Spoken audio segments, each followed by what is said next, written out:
All right. Evening, Renee. How you doing? Hope you're well. Welcome in.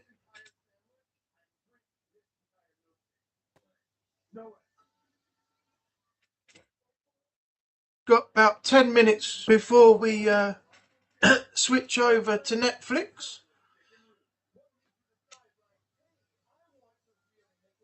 Got a different hat on tonight. I've got my old school WWF attitude on, and on the back it has nothing. It's just black. I thought it had something on the back, but it didn't. Just got the old WWF attitude logo on the front.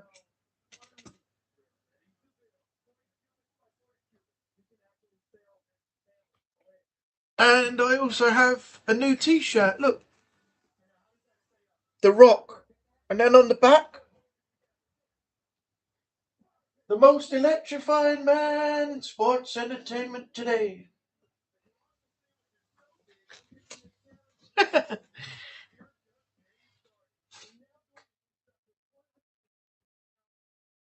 Just give other people time to come in and get settled, and then we'll get underway with the reaction. Why does it say there's 5 people in here already? I think this is not picked up on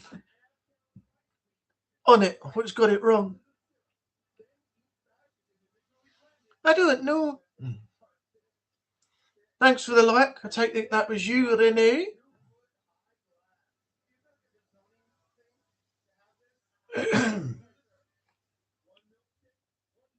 I'm not on the beer tonight. Look, cup of tea in my new cup.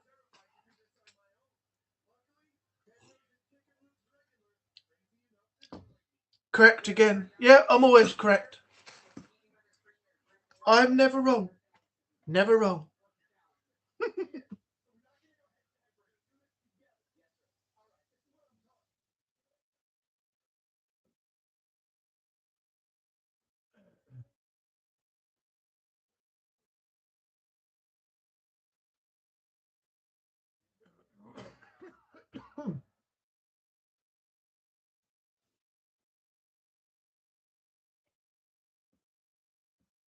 How's your day been?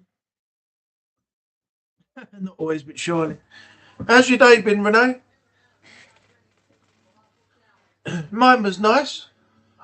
I went out this afternoon, had a walk down the town onto the seafront.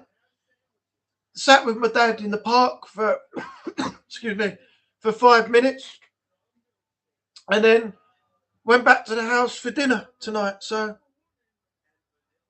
then I walked home again this evening. So.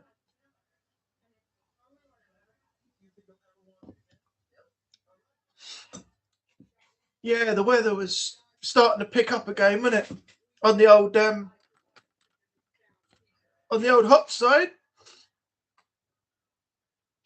Walking back to the house from the park was about 20 minutes, and yeah, it was a bit of a a nightmare. It took it out of you. It takes it out of you walking in the heat.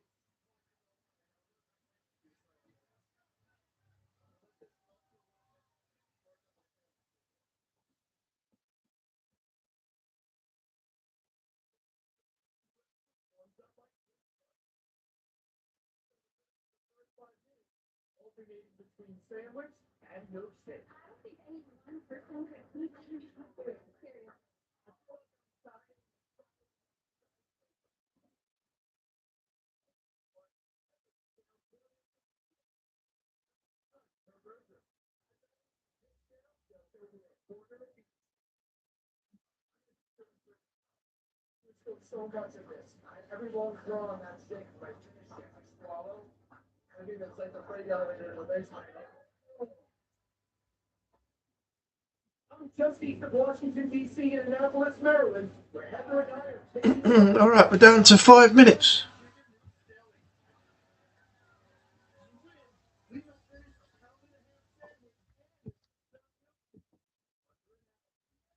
The heat wave arrived and it looks like it won't end anytime soon, probably until the next weekend by current weather predictions. Blimey.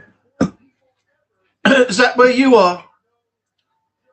What degrees are you looking at? How many degrees has it got on this heat at the moment then?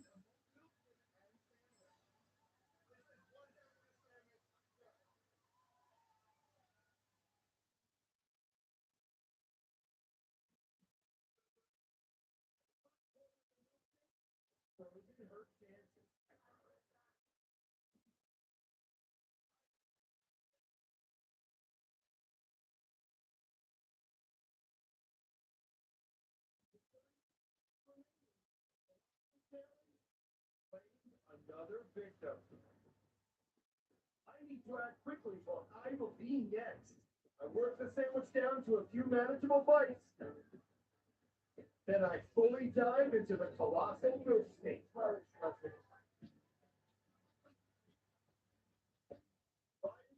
Energy, I shove my way through the 6-pound behemoth. 34. That's nice though. You got to admit, it is nice when you get hot weather though. Because normally down here, we're like, oh, it's too hot. No, we don't really want to do anything. And then by the time we get all the rain and everything, we're like, oh, it's all cold and wet. Don't like it. So it's no pleasing people.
Right, let's flick over to Netflix.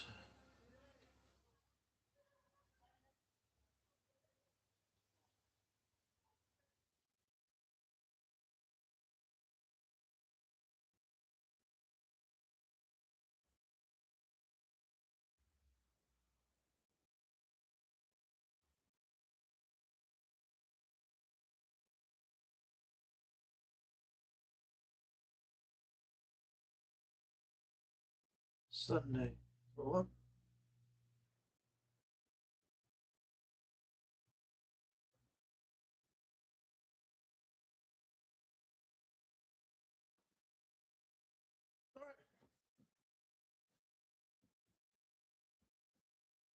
50 seconds before the show starts. So let's go ahead and do the intro.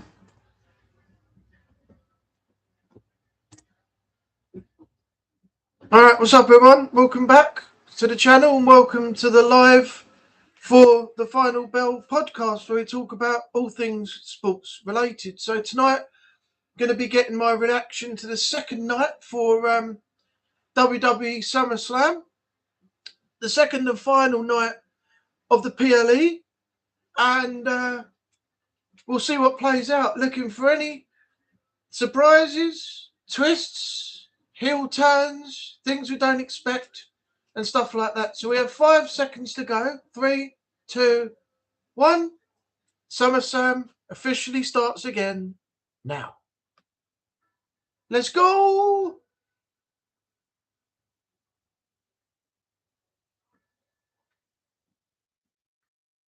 The graphic is still up there. Live event is about to start, but we should be going Any minute now, the countdown's finished. And I wonder what the first match is going to be. Here we go. It begins. The big red end for Netflix flashes up.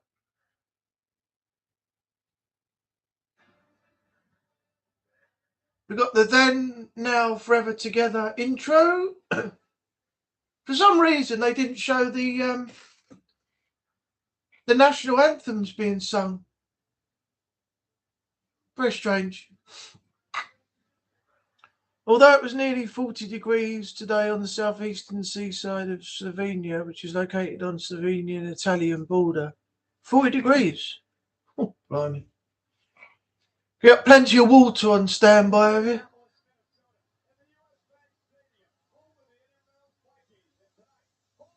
I'm hoping we get some good weather next year because we've got our air show back.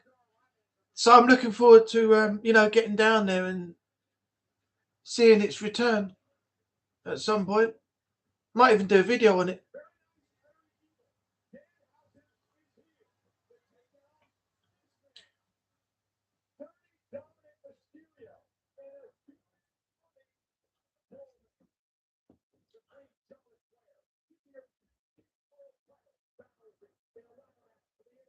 Dom and Danhausen have arrived. Charlotte Flair's here. Jade Cargill's arrived.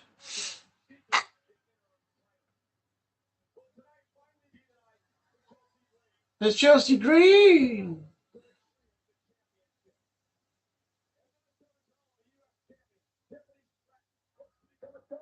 Strat, she's arrived. Tiffany Stratton.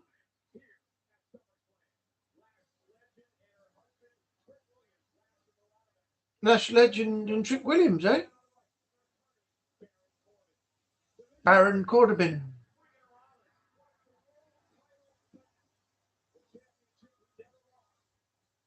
Hey, Seth Rollins is in the building. Roman Reigns.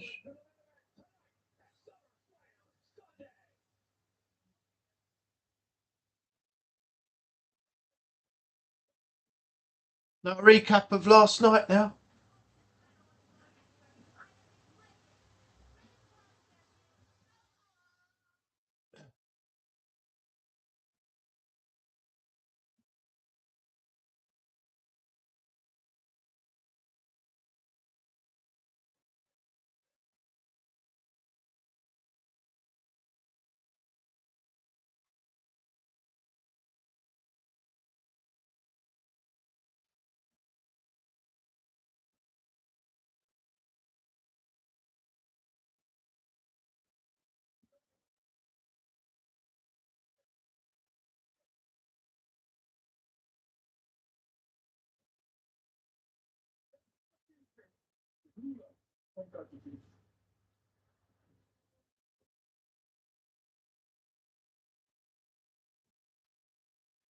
Oh, we're back to the celebrity again.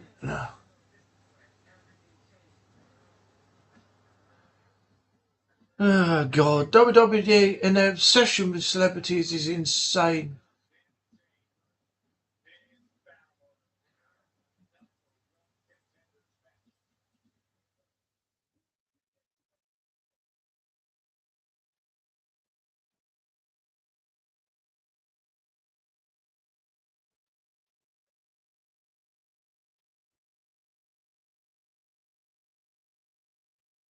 Oh, God.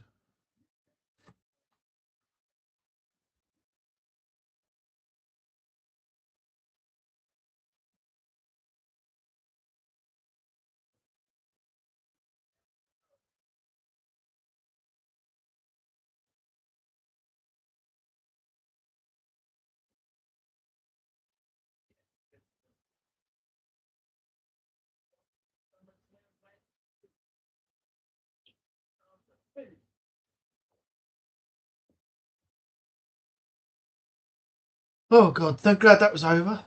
God.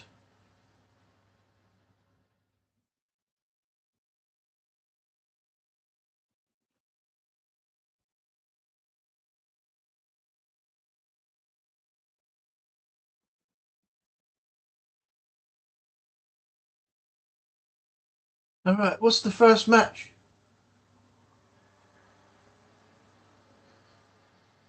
Oh, Finn Balor versus Sami Zayn.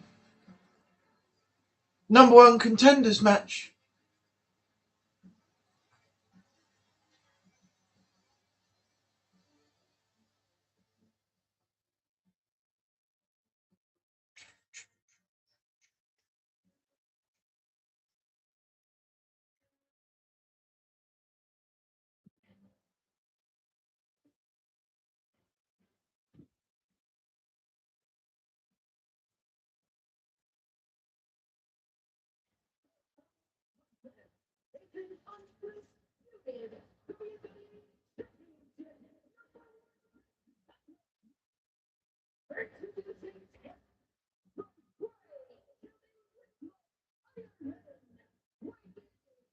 I think you might see the return of Kevin Owens tonight.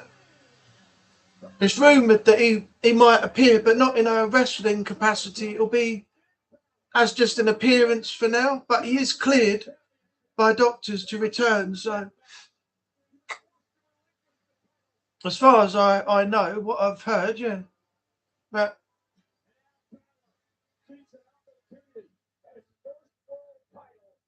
I'm not sure who to pick for this one. Balor and Sami Zayn. I mean,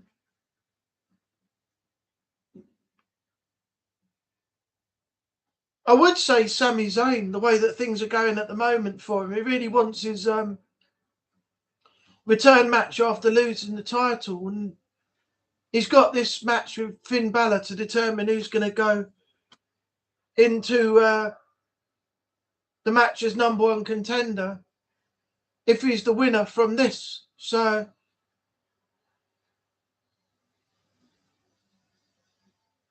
I'm not sure.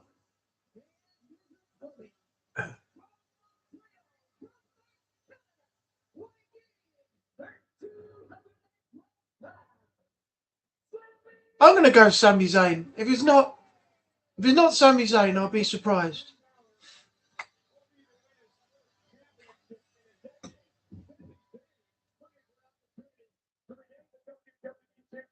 He walks back into line.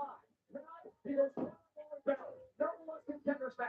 And he wins the thing. Can he just shut up already with all the complaints and Michael Cole immediately castigated poor Sami Zayn, who has been victim of numerous conspiracies against him. Let's not forget there are not enough good guys in this business. In fact, there is only one, the last good guy left. Sami Zayn, who held that championship for less time than it takes a bottle of milk to go sour. Well, things are about to get put right tonight when Sami Zayn secures the number 1 contendership for the title. He shared with everyone. Hold on 1 second, please. All right, what's going on here?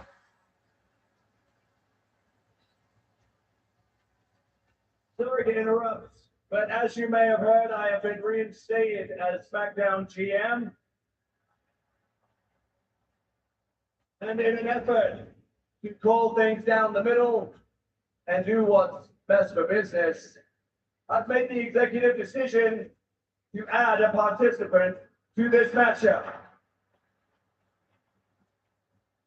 What?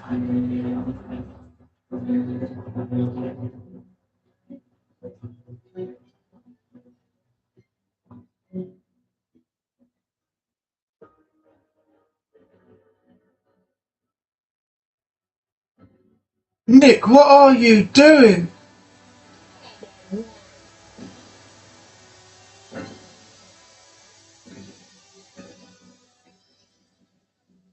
Somebody finally out of this.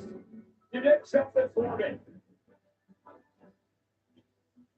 Well, hold on, give me a second. How'd you go from a 1-on-1 number 1 contenders match into a triple threat by adding Gunther in there?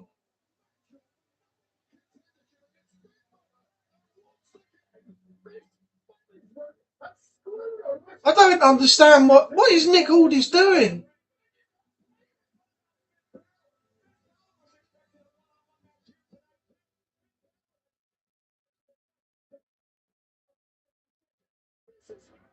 I don't understand that. Nut punch. Oh, I've got links in the chat already. Renee's on top of everything, look.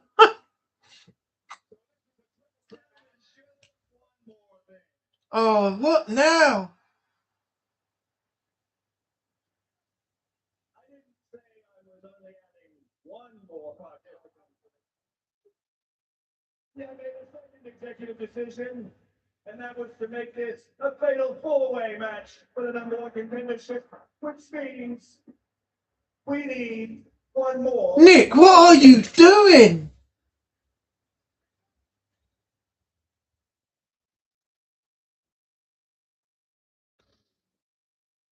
Kevin Owens! He's back!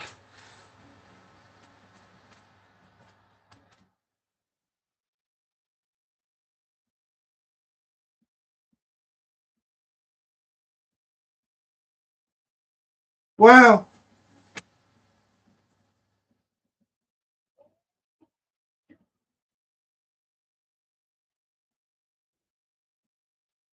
That's cool. I don't know how he ended up turning this into a fatal four-way, though.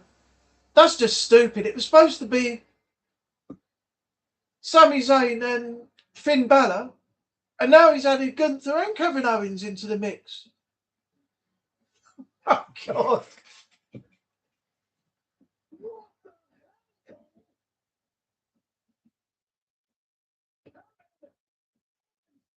Well, that's a swerve, because they said if he did return, the rumours was that he wouldn't be in an active capacity.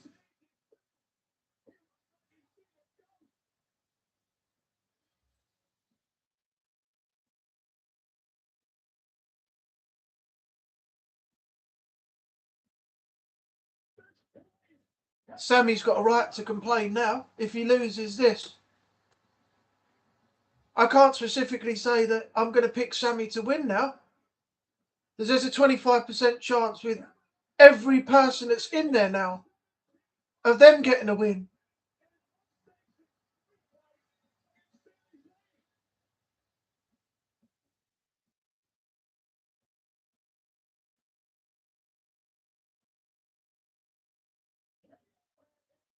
I don't know what Nick's motive is. I really don't.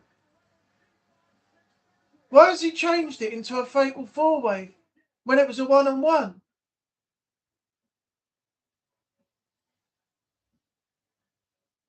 This makes no sense.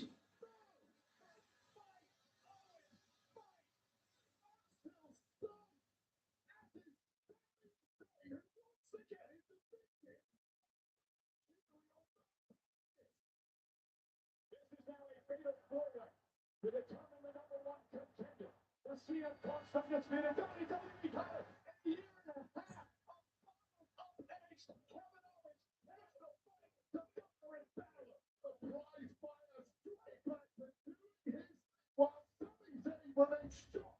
Still in the corner. Sami Zayn has not moved. Sami Zayn looking out in disbelief. Sammy's in the corner like, what the hell is happening here? I was supposed to have a one-on-one. Now we got three more in here.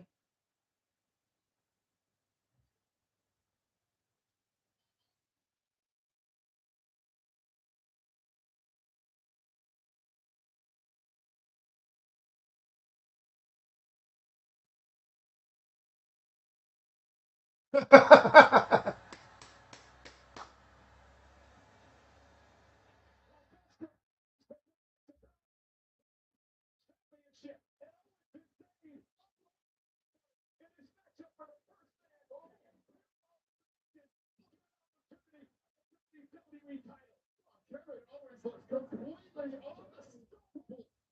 And meanwhile, from behind, Gunther now, then over the top rope, and Kevin Owens running on adrenaline. A fever pitch here in Minnesota. The ultimate. And dive off top rope. Top rope cannonball. You are supposed to ease yourself back into the action when you've had a long injury layoff. Kevin Owens doesn't ease into anything. Kevin Owens said the hell with that.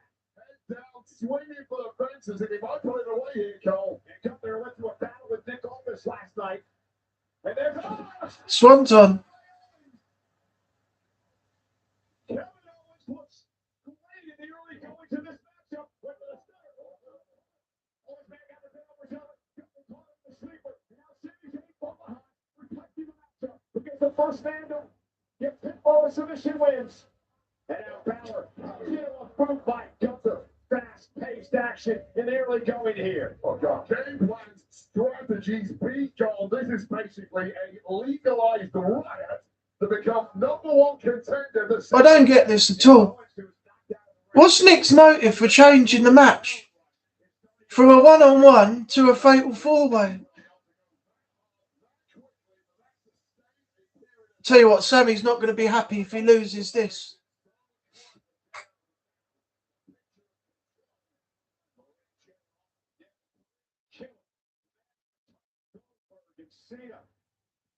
And AJ Styles and, well, really, Nick Aldis last night. And now Big Balor for the chop. The Gunther taking the fight to the ring general. How much did last night against Nick Aldis take out of the ring general on this end of it's very little, but right up Balor into the cover. Is it enough to win this #1 contenders match in a kick out by Gunther? Which, as we talk about, the Sami. Ooh, heard that slap. That chop was wild.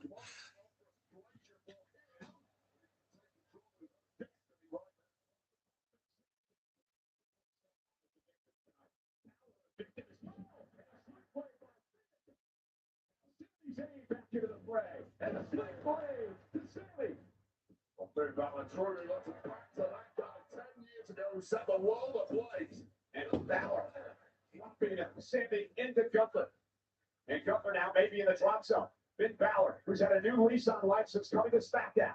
Top rope knot for Balor. Look at the coup de grace and moving out of the way. It's Gunther. And Gunther now with that drop kick. Dropping Balor. That drop kick similar to Balor's. That puts him into the corner usually before the coup de grace.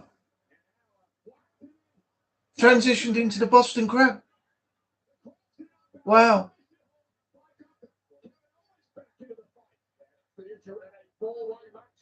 There's always someone right ready to pepper you with shots.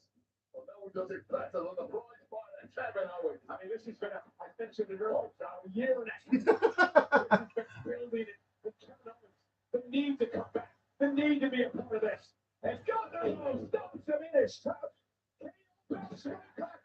And caught Gunther with a clothesline. No signs of fatigue whatsoever to Kevin Owens. And Gunther, who had a hell of a battle last night, already looks like a beaten man here. And now Balor with a kick to Kevin Owens, stunning him on the top rope.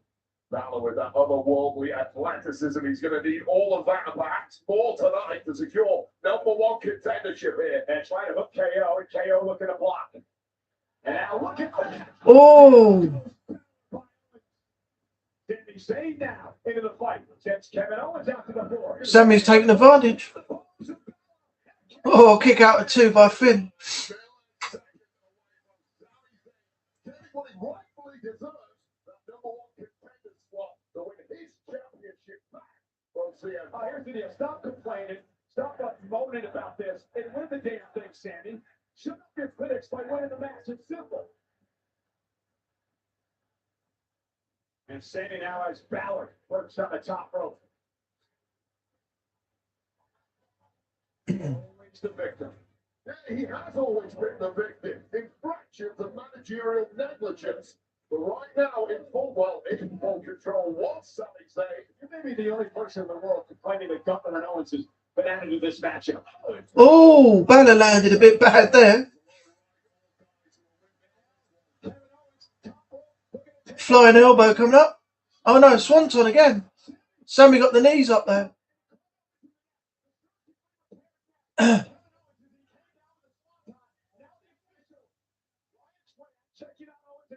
Sami off.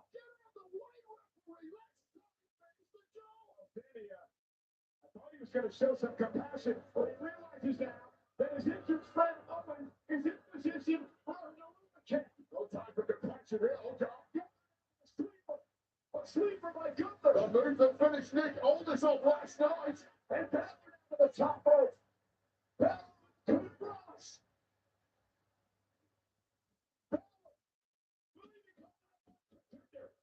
Oh.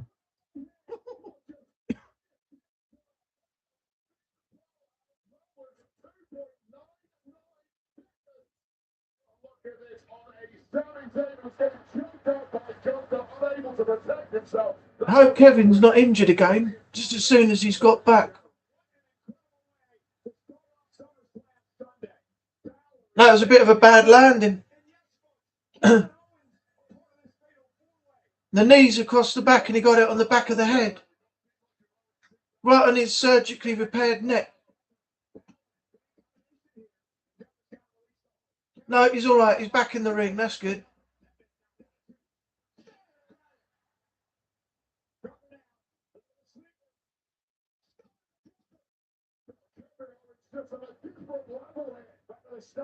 Blue Thunderbomb.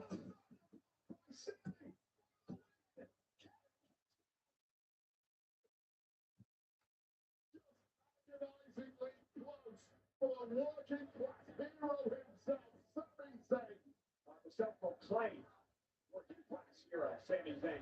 From million to millions in Sami Zayn and leader towards a rival. The sons of the god, Sami Zayn. Looking for the one, looking for the Haluva kick. And Kevin Owens coming with a super kick to the face. Sami stunned. KO. Stunner. Cover. Wow, Kevin Owens won it.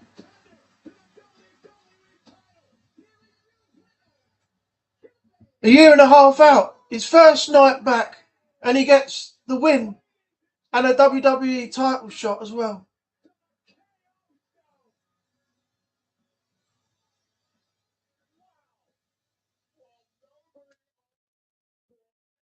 Well,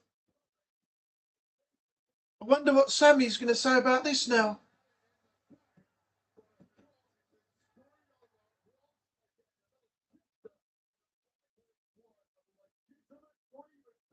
Oh.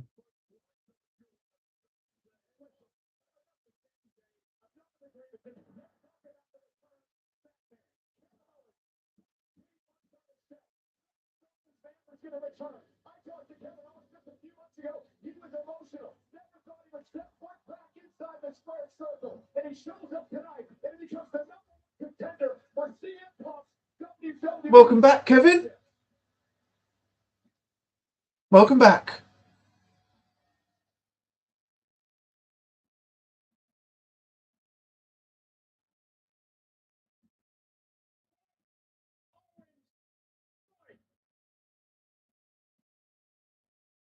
Yeah, Sami, Gunther and Finn are not going to be happy about this at all.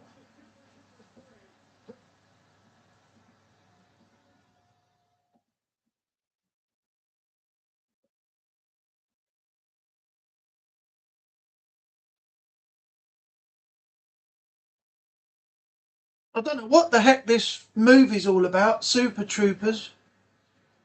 Some American bloody comedy film, I suppose. I've never seen it, but from what I've seen on the trailers, it looks bloody stupid.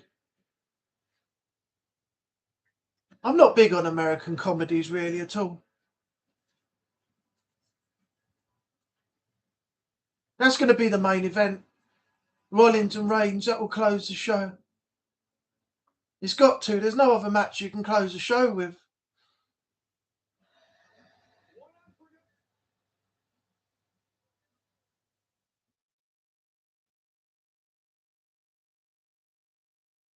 Oh, don't tell me their mic's muted again. No, you're too cheap. Hey, coming up next. There we go. Will defend the United States Championship against the returning Baron Corbin. Baron Corbin said this is a different Corbin than you've ever seen before. He's got his sights set on the goal. They meet next at SummerSlam. Oh, Trick Williams versus Baron Corbin for the United States titles up next. Woo!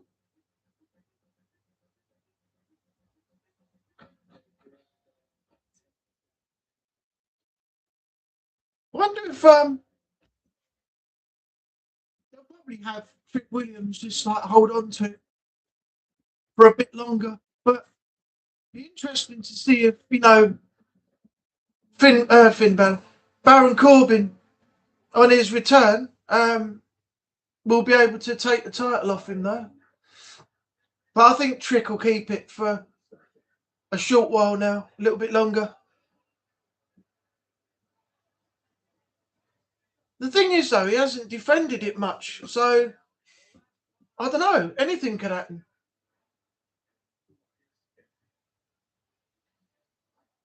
I'm going to say Trick is going to hold on to the US title for a bit longer. WWE have given him that push, and he's doing well at the moment. So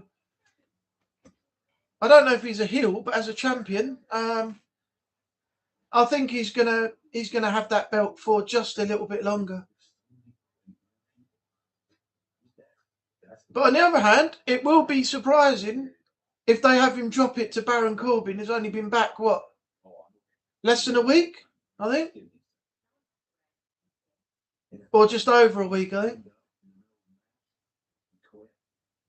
I'm going to go with Trick to keep it though.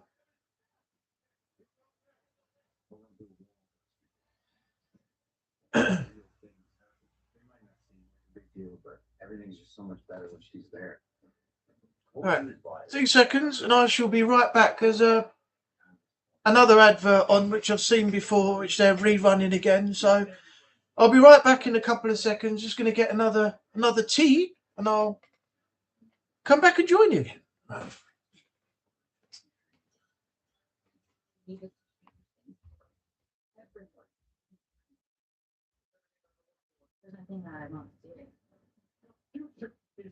This is a moment they're going to replay for years. Watch the next one.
Oh, mate.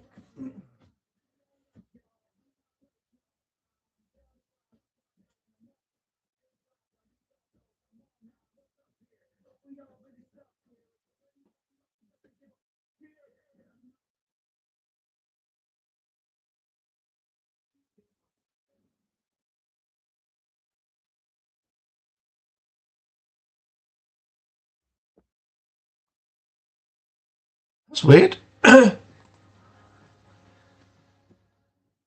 I'm live now, but it says on my homepage there's one waiting, and the stream is still scheduled. Weird.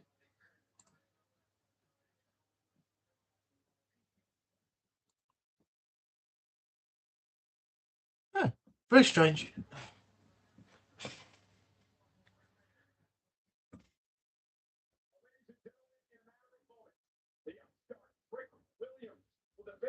United States Championship against the returning Baron Corbin here in SummerSlam.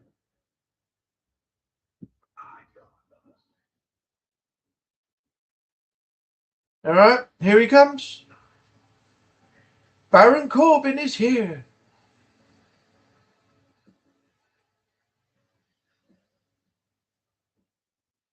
With WWE using properly now he's returned, he's got a good chance of doing well in WWE. He's got a new image, you know. He's taken all his long hair off. He's become a new style of wrestler. It's like the Baron Corbin you'd never seen before. And yeah, if they took him in the right direction,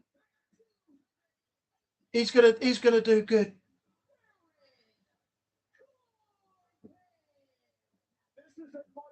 I'm getting a bit hot now. Let me turn this round.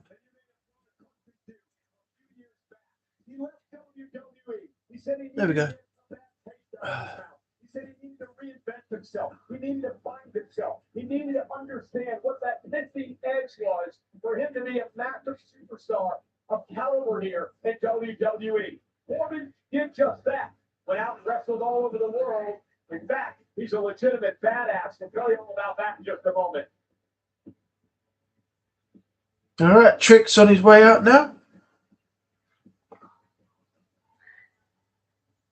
Corbin is a part of JBJJF.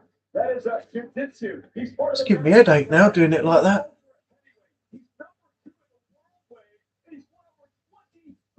Medals. They're just adding to that legitimacy he already had. The size, the Golden Gloves boxing background, championships are plenty in Oh God.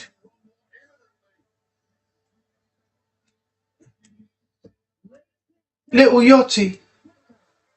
A celebrity in WWE no one gives a shit about.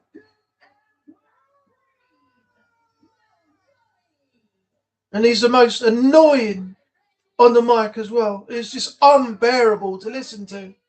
He's absolutely fucking awful.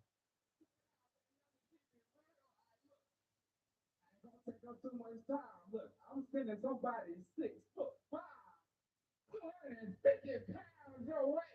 All right, make some noise, come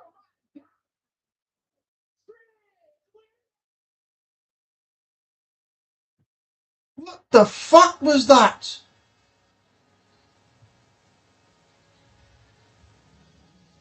They need to seriously get rid of these fucking celebrities.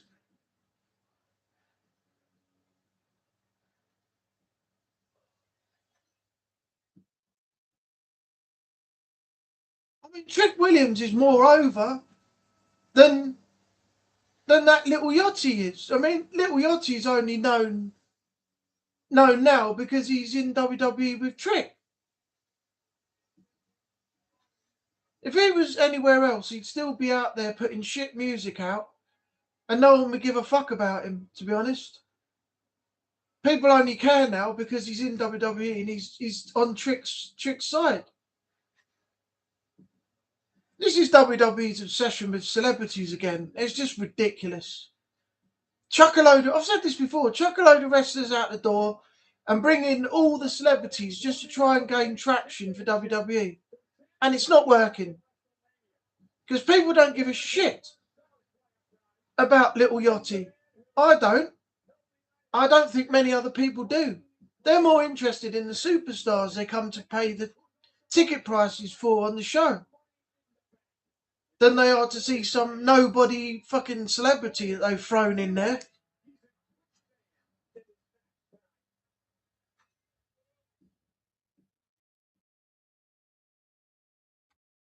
It's a joke. Absolute joke now.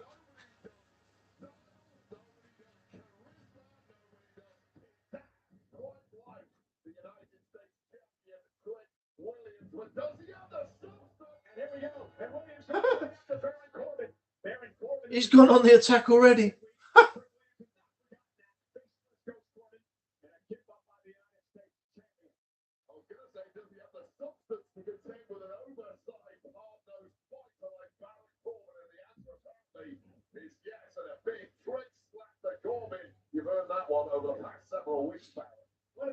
Baron Corbin said about Trick Williams is you act before you think. Corbin talked about learning patience when he was away from WWE. Well, all of his attacks thus far on Trick Williams have been timed to perfection. Exactly when Trick Williams is at his guard drop. Now, the problem here is the guard is firmly up, and Trick Williams was primed and ready to defend that title. Bishop Jason Aaron's going to have his hands full on this one. As Corbin has said, shoulder first into the barricade and front of the time. It's all offense by Trick Williams at the moment. Baron Corbin's on the back foot. That'll change in a minute. The momentum will shift. And, yeah, Baron will take over in a minute.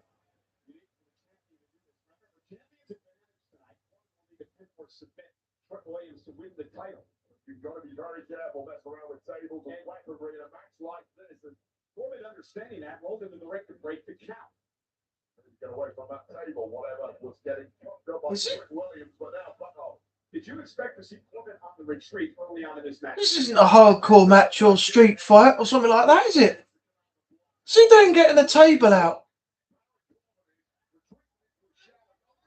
Oh!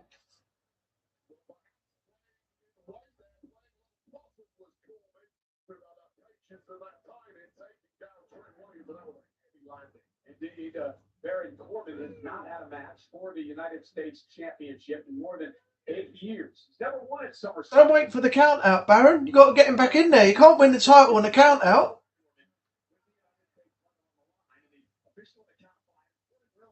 He's going to have to get Williams back in the ring. Corbin's still shaking off those cobwebs after that early attack from Trick Williams, but that deep six on the floor that you brought up, God, it really has things around now. Cranium straight to a steel pole is not going to help the champ. And now Williams going to shoulder first into the steps. Let's not forget what Baron Corbin is. No, roll in, roll out. No, he's rolled in.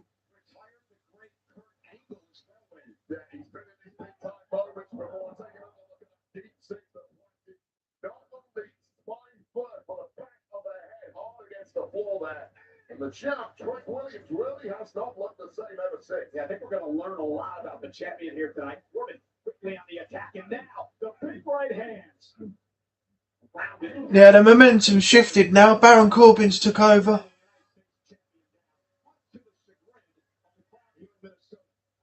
Being a little guilty on the outside, who is unable to assist his man whatsoever here. And what a beating this has turned into by Corbin. A very aggressive Corbin is little Yachty looks on with a look of disgust. I still don't understand why he's called Little Yachty still now when he's a fully grown rapper. You'd have that sort of name when you're like a young up and coming rapper, and you call yourself Little something like Little Bow Wow. And now that rapper, singer, whatever he is, has just changed his name to Bow Wow. So why is a fully grown man still calling himself Little Yachty? It's so stupid, it really is. You call yourself Little or Junior or something like that when you're a kid, not when you're coming into a fully grown adult. Anyway, fuck the guy, he sucks. I don't listen to any of his music. I'm not bothered about who the guy is, and no, I don't even know why WWE got him in there. Why they even put him alongside Trick Williams in the first place? And now we're stuck with him week in, week out, by the side of Trick, boring the hell out of you when he gets on the mic. Oh, God.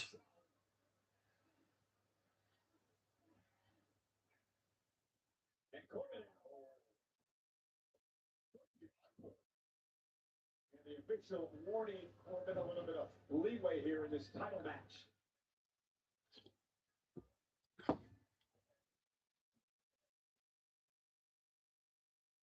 Yes, thank you very much. Hopefully he's out of action for a while now. Just pie-faced him into the barricade. Little Yachty just got dropped.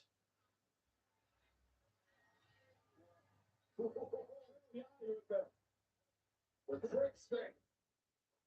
And Baron Corbin now retreating. I mean, last thing Baron Corbin wants is to get a disqualification victory here and not win the title call. Well played. Nobody home, Corbin into the corner. Trick Williams now delivers an elbow, has an opportunity to fight back into this. Ducks underneath. There's the neck breaker by the champ. And that was a huge mistake by Corbin getting involved with Yachty. Oh! And that distraction has completely turned it around now. A couple of those spinning heel kicks fight. Second in the bookend. Cover. Tuck it away. I'm going to love to hear how Booker T called that move on WWE radio right now. Shucky ducky quack quack indeed. And it'll be shucky ducky quack quacking all night. This one away take a double block. And a high impact block there. And that is a massive frame of. I don't know where the heck Booker T got that from. Shucky ducky quack quack. Williams now with Corbin up on his shoulders. Powerful move picking up Baron Corbin by that. As Corbin raking the eyes yet again, the official did not see it. The cunning veteran tactic. The referee knows something happened, but if you didn't see it, you can't disqualify. And now Corbin. And from behind. He's going to get sent to the back. The official didn't see it. Down goes Corbin. Covered by Williams. And a kick out by Corbin. How did the ref not see that? He just blatantly hit him with a stick on the outside.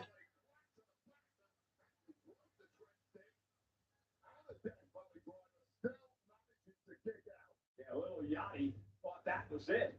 Can't believe that didn't take Baron Corbin out. Who's slowly trying to make it back to his feet. Baron Corbin, he did get pie-faced by Corbin a little earlier. That's his reward. And Trent got caught. Almost Oh. deep six again. The deep six didn't work. This time anyway. Oh!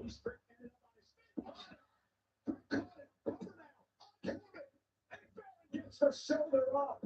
So much balance and timing for that spinning kick there from Trick Williams. And frustration really setting in for the champ. We thought he was home and dry there. Now Trick Williams needs to try to go to his bread and butter. The trick shot to take out Baron Corbin here. Baron slowly making it to his feet. Oh, nobody home. Corbin wisely rolled out to the apron. Great bat instincts and painting in the champ once again. Corbin with his eyes on the United States Championship. Forward to be very careful there. I don't know what he's covered on, but I don't think this is smart at all. And little Yachty now engaged in a tug of war with Corbin over the championship.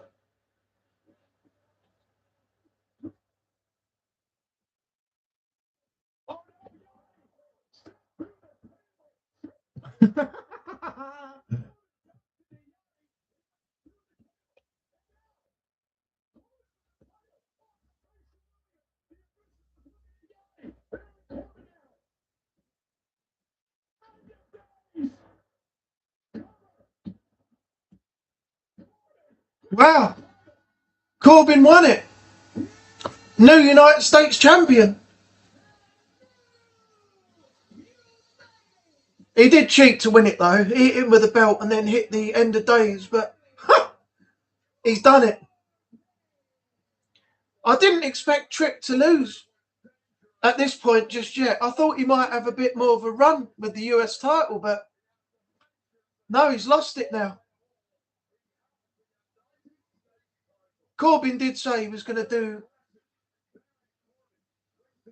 the job. He was going to take the title off him, but he did cheat to win it though, to be honest. While the ref wasn't looking, he hit him with the US title belt and done the end of days finisher and pinned him. 1, 2, 3.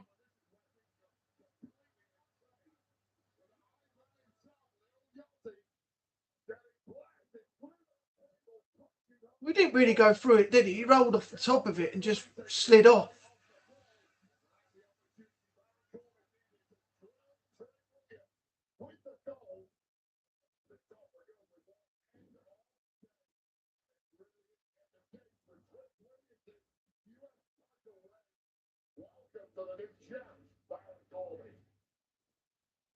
It's nice to see someone else get the chance to run with the championship nowadays, though.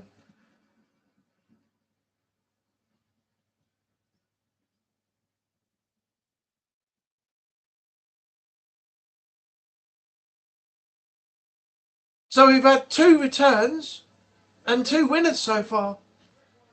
Kevin Owens returned tonight and got the win in the Fatal 4-Way, which should have been a 1-on-1. I'm still don't understand why Nick Aldis changed it from a 1-on-1 to a Fatal 4-Way anyway. And then Baron Corbin's returned about a week or so ago, and he's taken the title from Trick Williams. So, yeah. Interesting so far. It's not been too bad, actually. Last night was pretty good. I like the way they finished Femi and Brock. Oba took it 2-1 when it was 1-1 in the first place, and Brock congratulated him and said that he was the past and Oba was the future. So that chapter's finished now. So I think Oba's going to concentrate now on his title shot because he won that King of the Ring tournament, so he's still got a title shot, I think, because that was postponed while he took on Brock.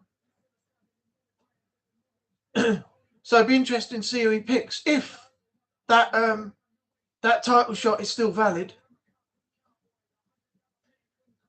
But yeah, both nights have been pretty good so far. I've got nothing to really complain about except the fact that we have that little yachty rammed down our throats every fucking week. But that's it. That's it, really. That's my only complaint so far. 2 returning superstars and 2 victorious winners.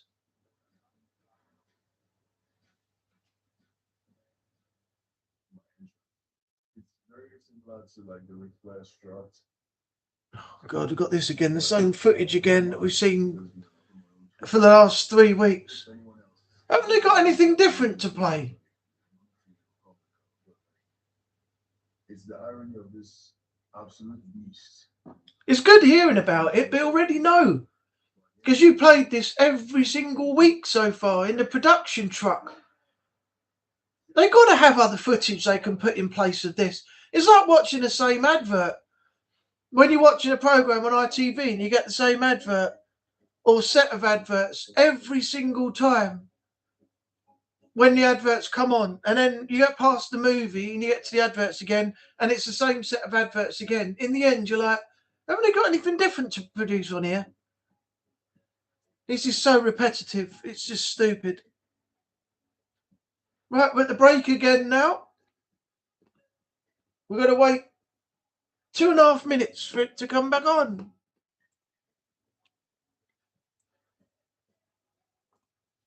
You never had this back in the day. The pay-per-views used to be 3 to 4 hours, maybe more. There were no breaks at all, and the whole flow of the show was constant.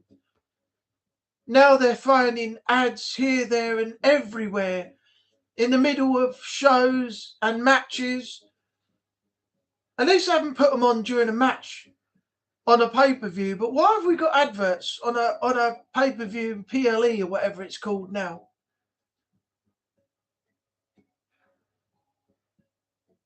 The whole SummerSlam pay-per-view, whether it's 1 night or 2 nights, it should be a constant flow.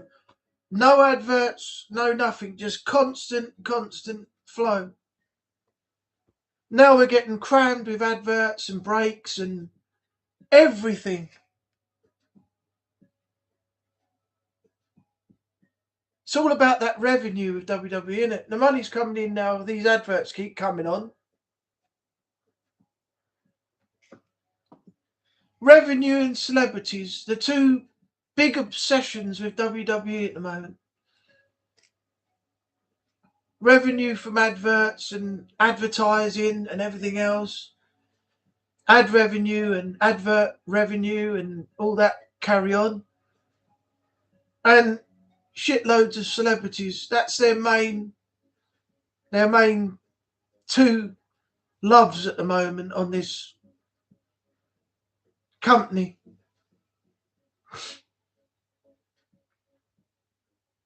"25 seconds left."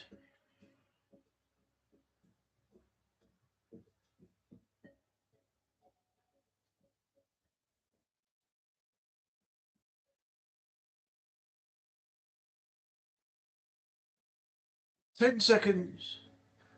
8, 7, 6, 4, 3, 2, 1.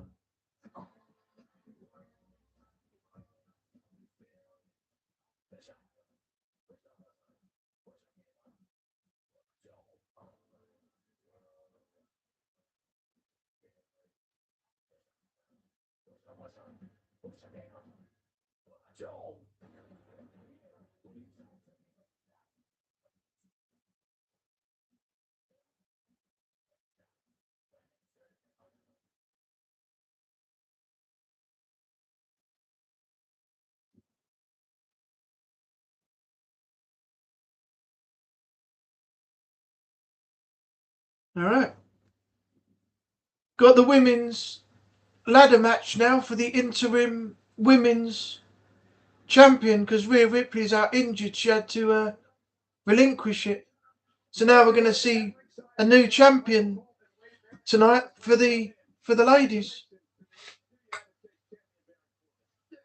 Completely reinvigorated. He's retooled and he's going to overwhelm a lot of opponents with that size and aggression. And crucially, he now holds the U.S. title. Also at ringside tonight, our Spanish announce team, Marcelo Rodriguez, Jerry Soto in the house. Hi, guys.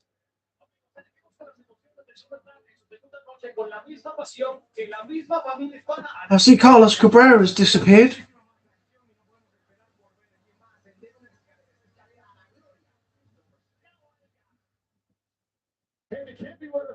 He used to be prominent on the Spanish announce table. In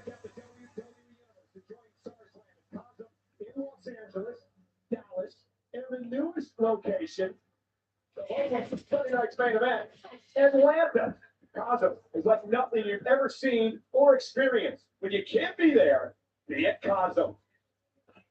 And they're also enjoying SummerSlam around the world, including in Orlando, your old stomping grounds. How about Delhi, India, Glasgow, Scotland, Quezon City in the Philippines, and Dublin, Ireland. It is now time to crown an interim WWE Women's Champion. It is a ladder match here at SummerSlam.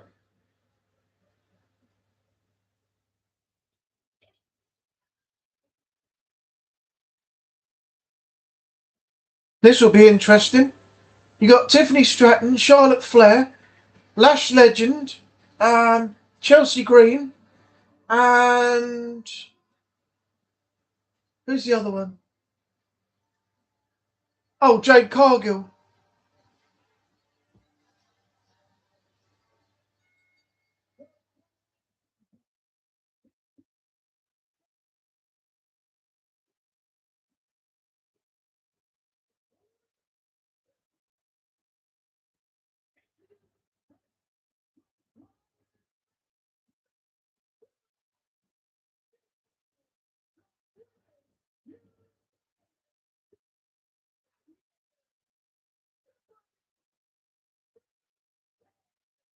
Stratton wearing the colors of the NFL's Minnesota Vikings for this matchup here tonight. And she hopes to become, well, Tiffany 2 titles because she's the United States champion. Wait, she can become the interim WWE Women's Champion. Yeah, a chance to double up with this lady has the kind of athletic kiss that would serve her very well in a ladder match environment. She has won a ladder match before, Money in the Bank back in 2024, and look at it double up now.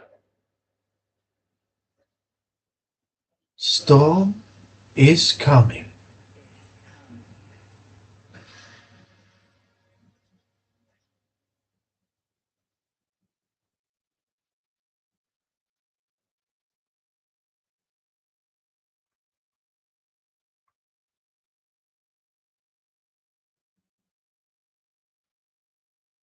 I'm going to go with either Jade Cargill, as she's a heel at the moment, and this will get her heel status even bigger if she wins the WWE Women's title now.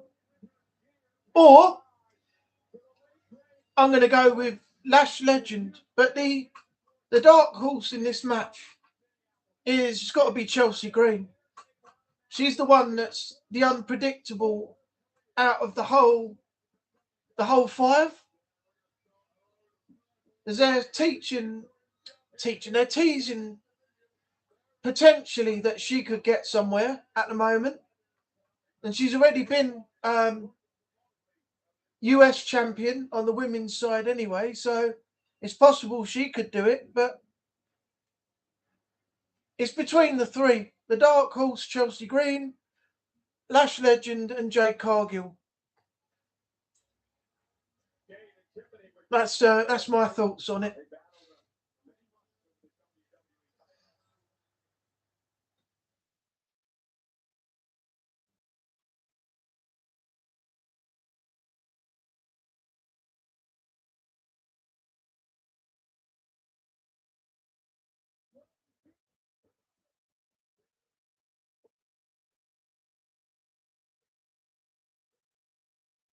Interesting story with Chelsea. Her father, and her sister are here tonight. She had invited 8 girlfriends from Canada to come down to SummerSlam, and it's just Chelsea's luck. They couldn't make it because there's an airline strike in Canada. So Chelsea Green, something always happens to this young woman. Whenever I invited people to go watch me, their flights all got cancelled too. So I feel for Chelsea Green. Because you never paid for their flight. Poor Gary at WrestleMania. I paid for your barbell last night, young man. Old man. I paid for your bar bill last night.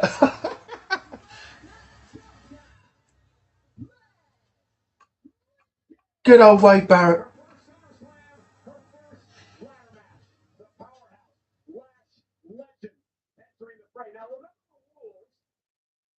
Championships hanging above the ring. You have to climb a ladder, and the first person to retrieve the title will become the interim champion. Yeah, well, Lash Legend has that huge plate full of basketball star, and you think someone with those long legs may be able to scale a ladder faster than most. But it will be helpful for Lash Legend to power her way up and grab that interim title ASAP. A lot of people do think Lash Legend is the future of the women's division, and she can go a long way to backing up those claims right here tonight. A hell of a lot of talent in the ring for this match. Late edition after this, defeating Julia on SmackDown on Friday to complete this video. Here comes the Queen, Charlotte Flair. Bow down to the Queen.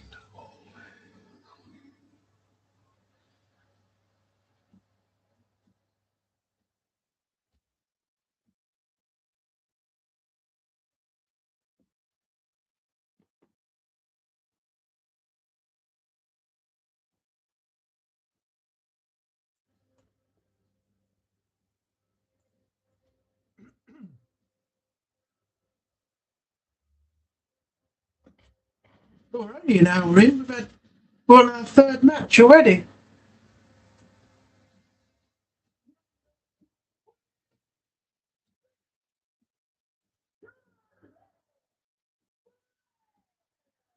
Looking to win her 15th World Championship here tonight. Charlotte Flair sets for action in this ladder match. She's had some success over the years in SummerSlam. 2016 beat Sasha Banks to the WWE title. 2018, a SmackDown Championship for the tag titles last year. And she's had 6 ladder matches in WWE. The most experience in the ring tonight. And even Jade Cargill wastes a little time renewing her rivalry with Charlotte Flair. This rings, we're underway. Major beef in recent weeks between these two women, of course. Jade Cargill did take out Charlotte's second partner, Alexa Bliss, snapping that arm on SmackDown a few weeks ago. These two women have been on site in return.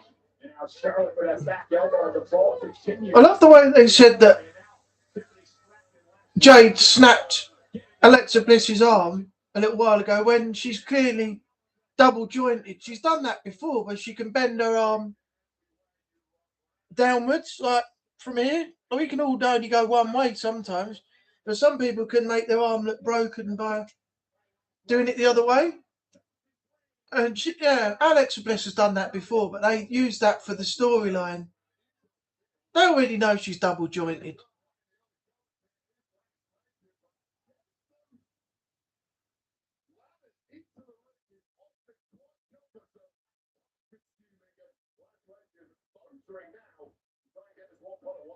You need a ladder in the ring, so you got to climb it to grab the championship, and Rosemary Green set over the barricade and into the crowd. I was going to say in the early goings, I expected Tiffany, Stratton, and Chelsea Green to maybe team up. They have been tagging lately on the SmackDown, but Lash Legend simply did not give them that opportunity. And Charlotte Flair sauntering down to the ring, making sure Lash Legend didn't have an opportunity to set up the ladder. I do want to mention Charlotte's gear tonight, dedicated to Scarlett, a young super fan who was battling brain cancer. Sadly, passed away last night. She really bonded with Charlotte Flair, helped her through some troubling times in her life.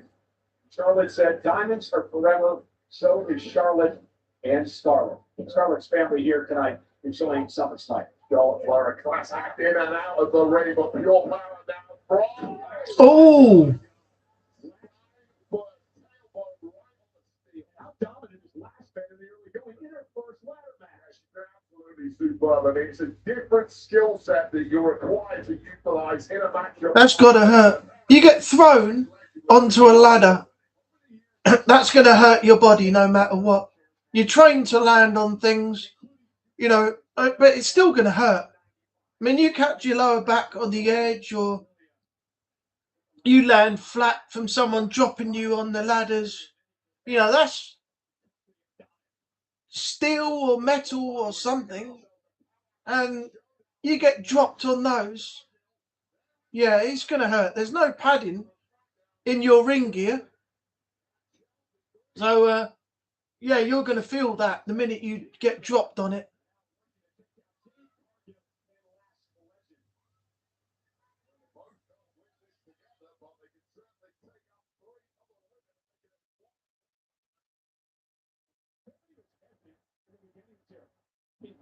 Chelsea Green, so she's bought into it now. Chelsea Green certainly a little different. Still, when it comes to it, we're going to clock three right there. As the Tiffany Stratton, and we are back. It's every woman for herself, but there will be some alliance as Jade Cargill delivers a German suplex. Meanwhile, the Queen, Charlotte Flair, on the top rope with a flying cross body. Never celebrate too soon in this kind of matchup. There's always a fresh pair of eyes burning a hole in you from behind. Charlotte Flair using the ladder as a weapon, completely legal in this match. Rattling round. Apparently Charlotte Flair doesn't feel ready to start scaling quite yet. Knowing full well there's a lot of fresh legs still in this match. I wonder what, look at this. Again, Lash Legend.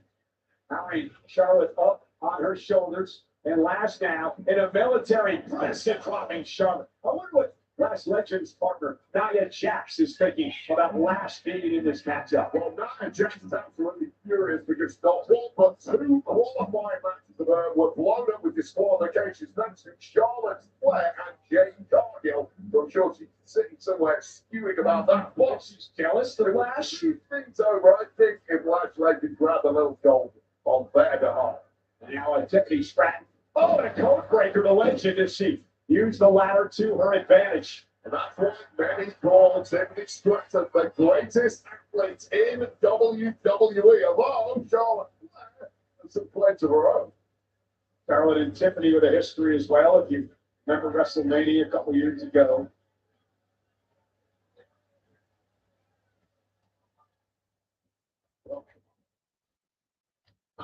Charlotte with a right. Well, Tiffany with one of her own. Also, the commentary interview between these two, it did not go well. It essentially turned into this. The kick, Tiffany able to avoid it. Stratton now, up and down, face first into the ladder. Yeah, just beautiful execution there from Charlotte. Well, not really. Not really face first into the ladder in the corner, was it? She put her hands out.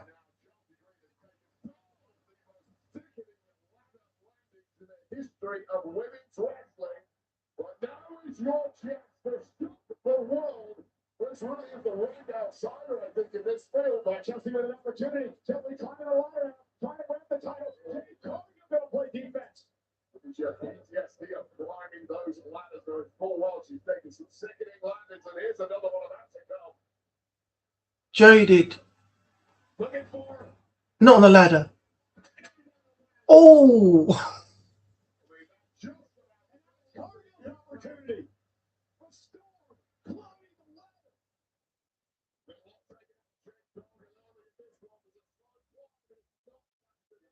Stratton. And Jade Cargill once again battling over the Women's WWE Championship. Rocking Stratton with that one. Oh, and a backstabber by Stratton. Cargill outside the ring. And now it's Tiffany's opportunity in her home state of Minnesota. Looking to climb the ladder to once again become WWE Champion. Charlotte Flair going to intercept, at least momentarily. And Charlotte now climbing the ladder alongside Stratton. Lash legend introducing another ladder.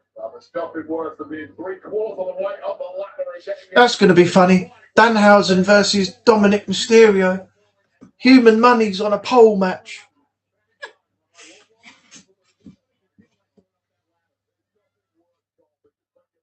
I'm quite looking forward to see how that goes.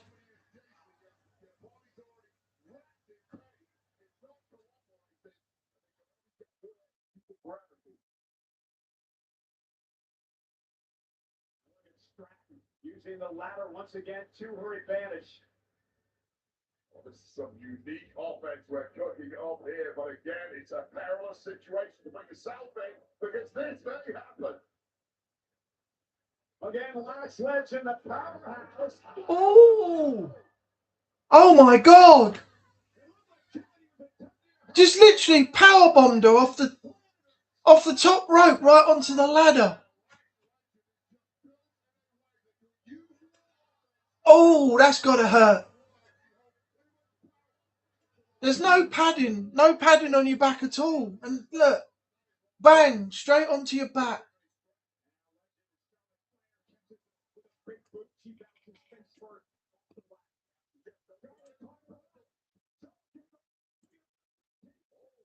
A few hours later.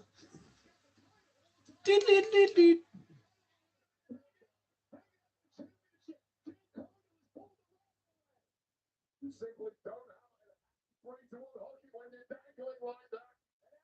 Jade in a last and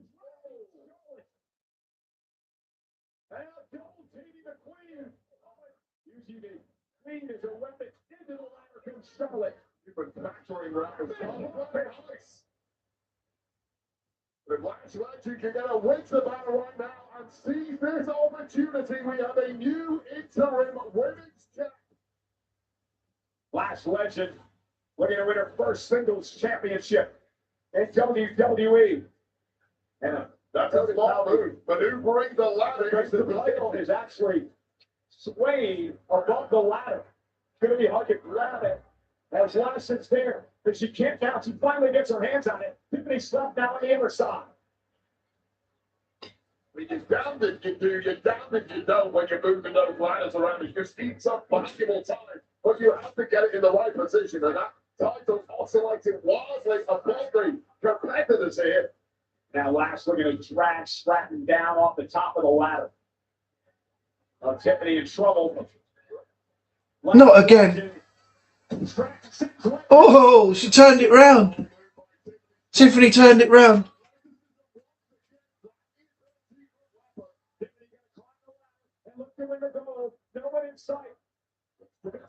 Laguna me out, Jim.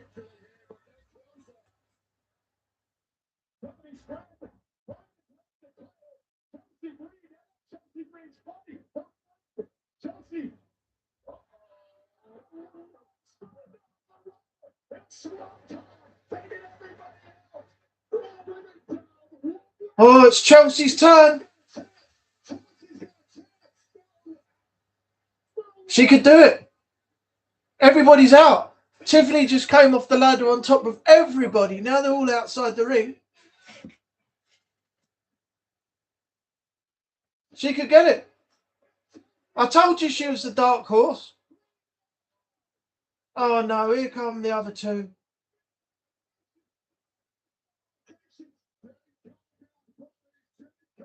Nah, that's ruined it now. Meechin and B-Fab have just come out.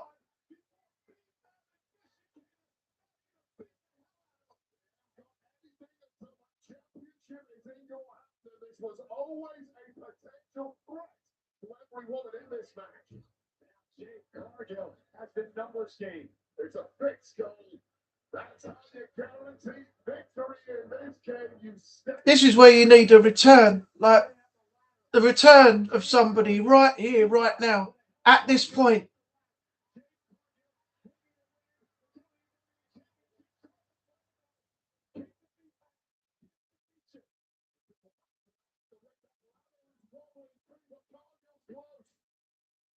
Charlotte trying to drag Cargill off the ladder. Ball box is heel to the jaw, and this is Douglas the windmill. And Charlotte climbing up the other side.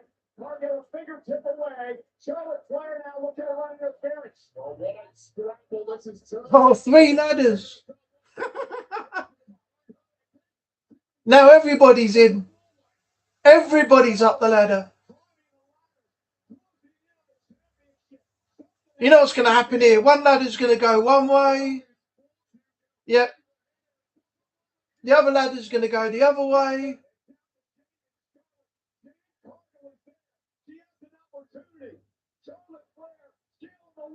No, they've left the ladder on the other side.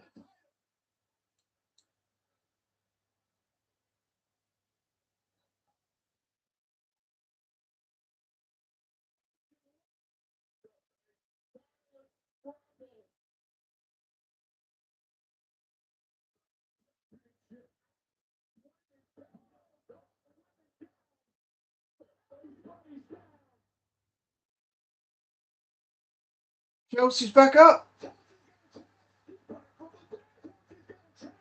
I said she was the dark horse. She's done it.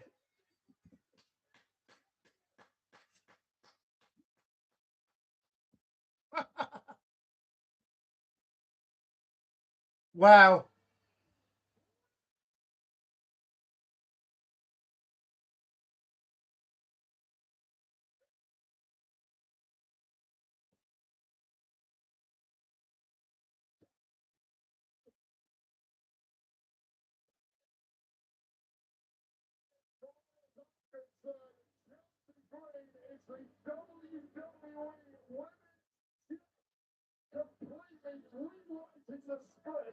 I can't grumble at that.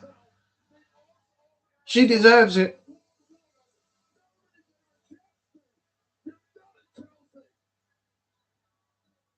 I said she was the dark horse in this match. And actually, my friend Jade said to me earlier that he thought she was going to become champion tonight as well. So he got that spot on as well earlier on. Even with B-Fab and Meechin coming in to help Jade Cargill. That didn't really work out for them or Jade, did it?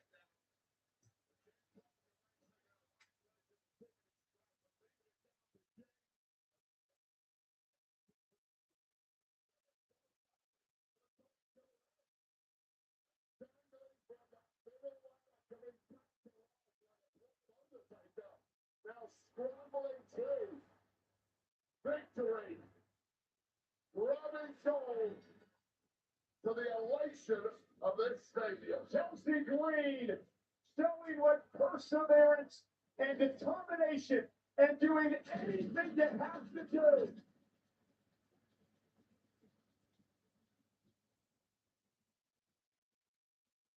Let's see how she does this now.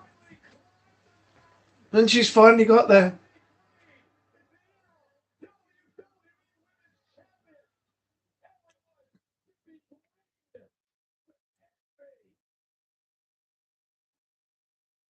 As long as they don't do the stupid thing on Raw or SmackDown where, like, one night or 1 week after, where they go to the show and then lose the belt like they've done before. That's just stupid.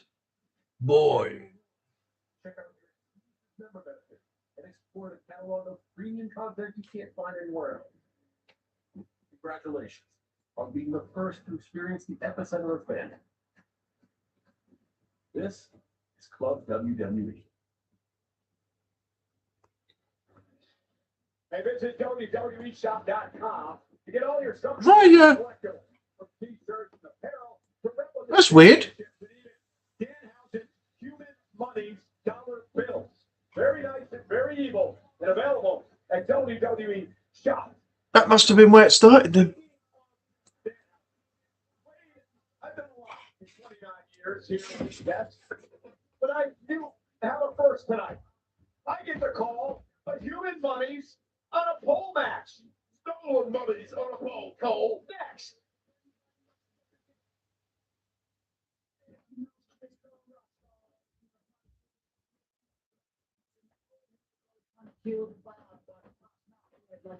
What do you noise that comes from that down by that pizza shop down there?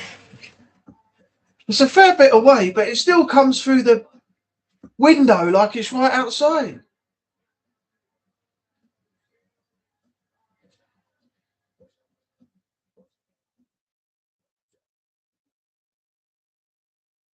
I think the Danhausen and Dominic Mysterio match is up next.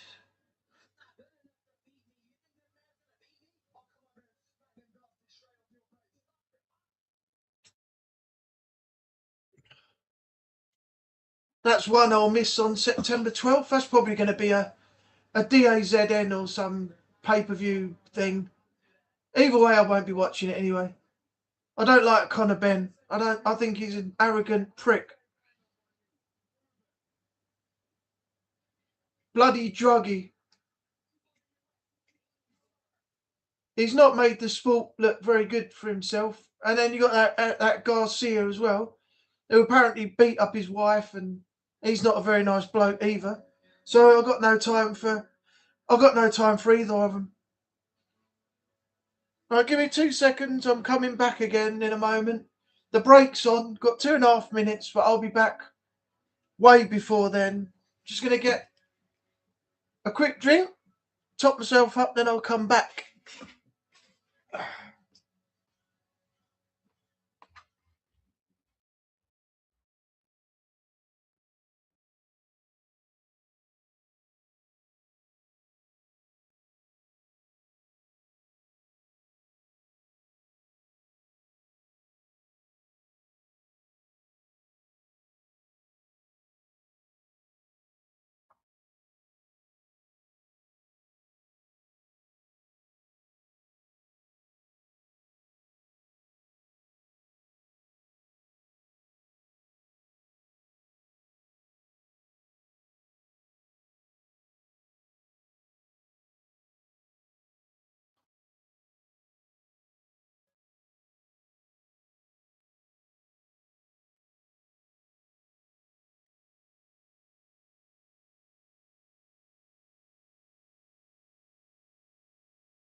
And so far, plenty more still to come tonight, including our main event of Roman Reigns versus Seth Rollins.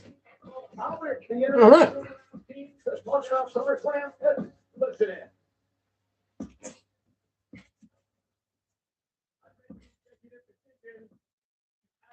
Participant to this matchup.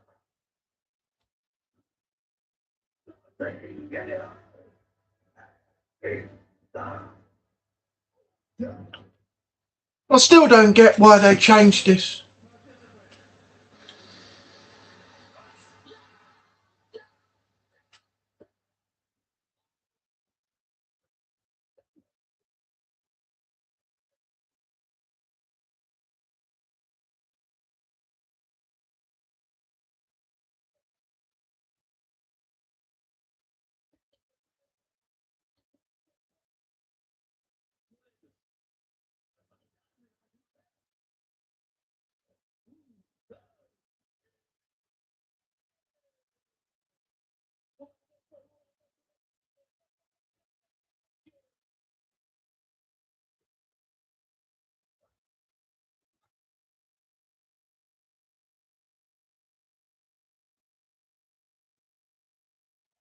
I want to know the reason behind that. I want to know why Nick Aldis went out there and changed it from a one-on-one number one contenders match to a fatal four-way. Because to me that makes no sense at all.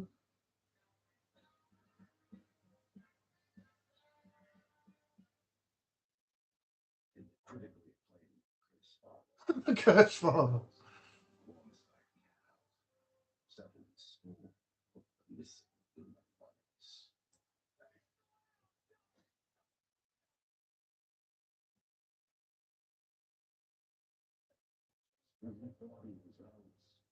They pulled him back in.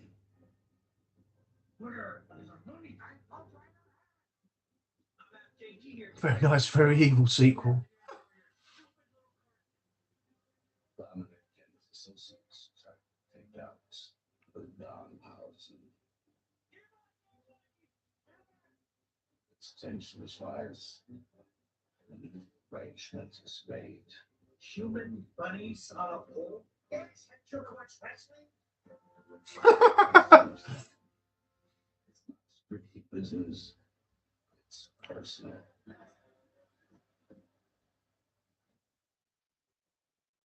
It's right, Danhausen. Massacred my mini housings.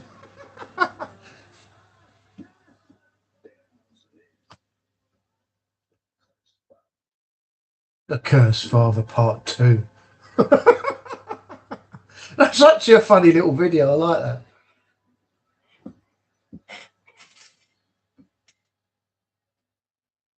Well, Dominic's coming out first.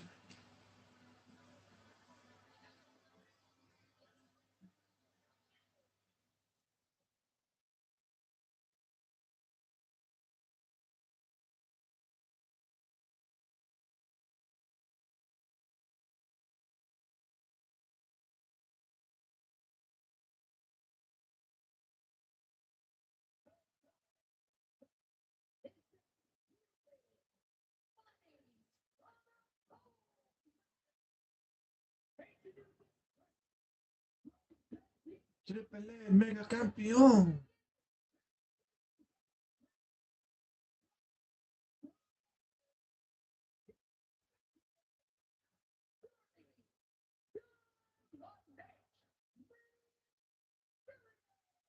This match should be right up his alley. He looks like a bank robber. You can't rob what is already yours. That is Dom's cash. Sitting above the ring, and very soon is going back to its rightful owner. Here's the deal. No count out, no disqualifications, no pinfall. They probably won't. I bet you Danhausen wins again.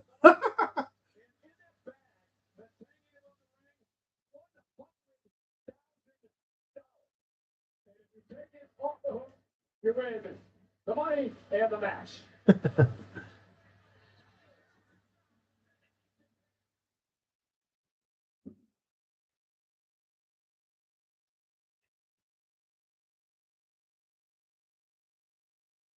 Cole, here's the deal. This really should be a police matter. Dom is a victim of a grand larceny, but we don't deal with things like that. We contributed the money. And hey, it's not a shock that Dracula is actually the official in this Danhausen match. Services were not rendered. Yeah. Stubborn justice.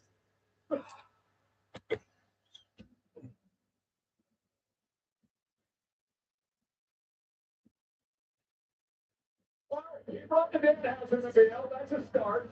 Straight out of wacky races. But he turns it around and sets it straight back there. Danhausen told me earlier today that his tights would honor the great Bret Hart, one of SummerSlam's great performers. Oh, I just realised that his ring gear, yeah, it's similar to Bret Hart.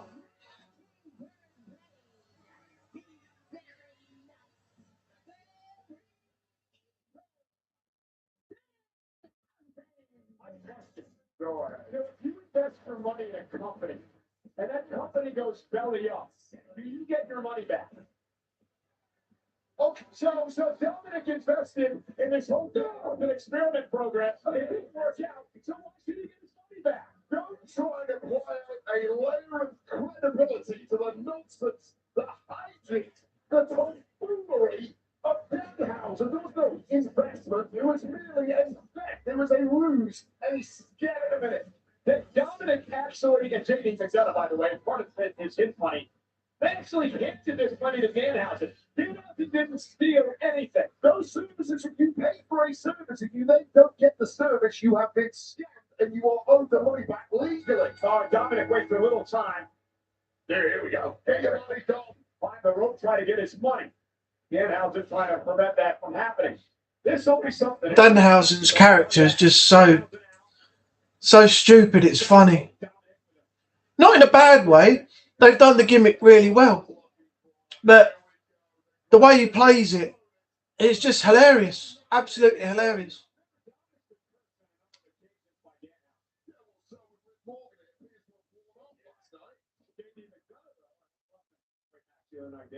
Well, he also had some problems with that massive Knicks player, Cat.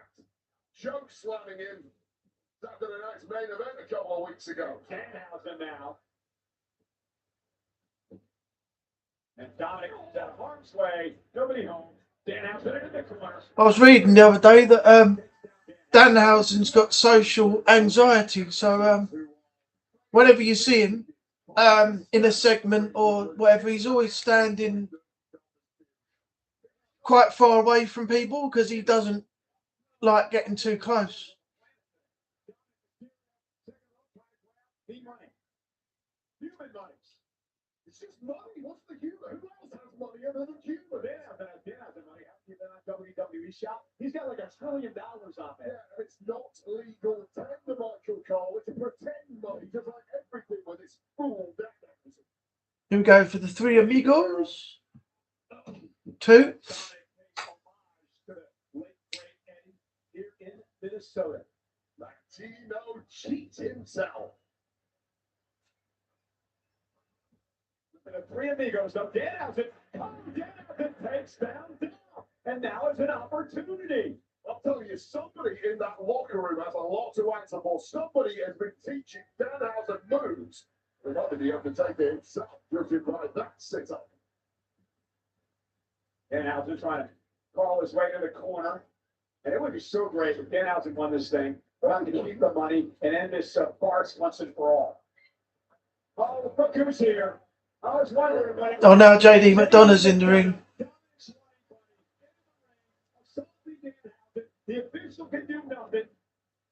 Danhausen deserves this. Let's not forget that poor J.D. McDonough got electrocuted by Danhausen a few weeks back. That was actually fun. And now J.D. pull off the top rope to Danhausen. Danhausen's not laughing now, is he? Hey, look who's here. All the mini Hausens.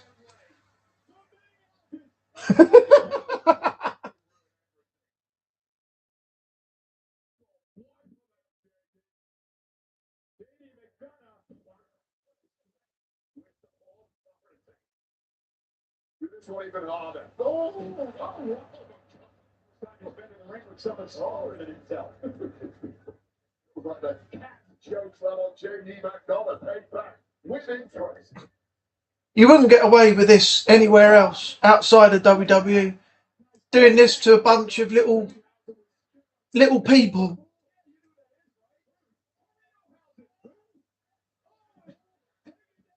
Oh, it's El Torito, yeah.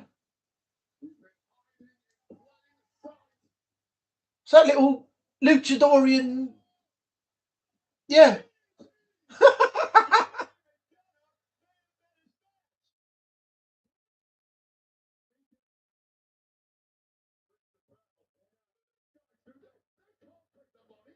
If they're trying to do that, maybe they are. I mean, if they take the money, does that count? No. Dominic Mysterio. That wasn't nice. It's supposed to be nice. There's $100 grand on the line, Michael Cole. And these mini-houses have infiltrated a WWE ring once again. And look at the top rope, Dominic Mysterio. Thought he wiped everyone out. But not quite. Oh, my God. And he's not done yet.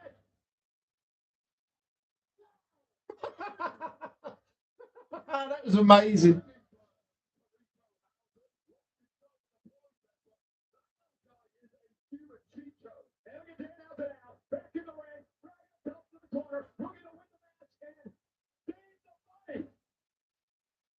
I knew this was going to be funny.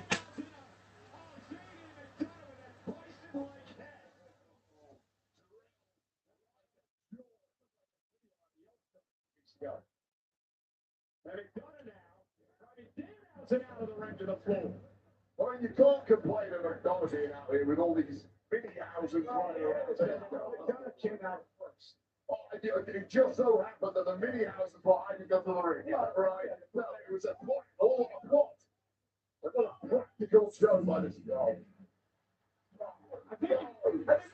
Hey, Joe Andrews here.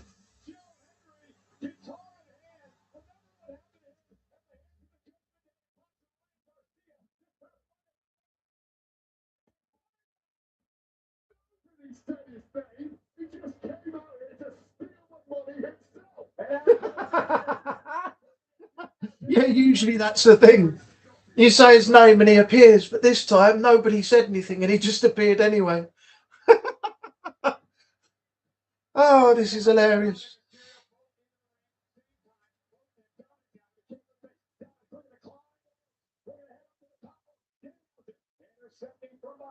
To get a little frazzled at this point, and both men agonizingly close to that back of Danhausen up top. Dominic just for this section. for Danhausen. Dominic trying to get his hands on the human Monies. He's going to and win this thing. He was cursed. He was cursed again by Danhausen for an explosion. And Danhausen now with an opportunity. Danhausen wins human Monies on Cargill. I knew that would happen. Danhausen.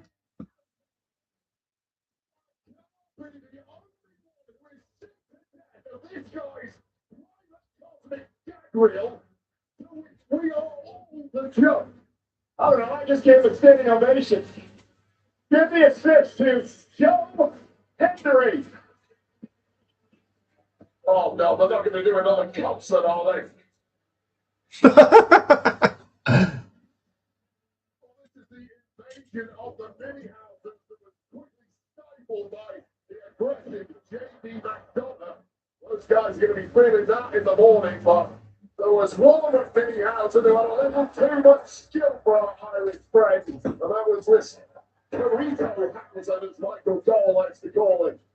Causing maximum chaos until Joe Henry with a guitar. And nobody should touch guitars like that. They're very valuable items. But that is valuable as the bag of money and the curse that topped down Dirty Dom Mysterio and the miscreant Danhausen steals the cash and death. Here's some advice for JD McDonough and Dominic Mysterio.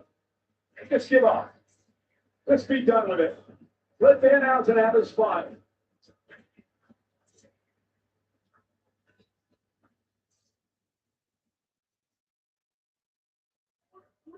Hey, wait a minute. I love the way that WWE switched this up. They have like serious matches, and then they throw in the old, comedy segment with Danhausen and stuff. It's a breath of fresh air.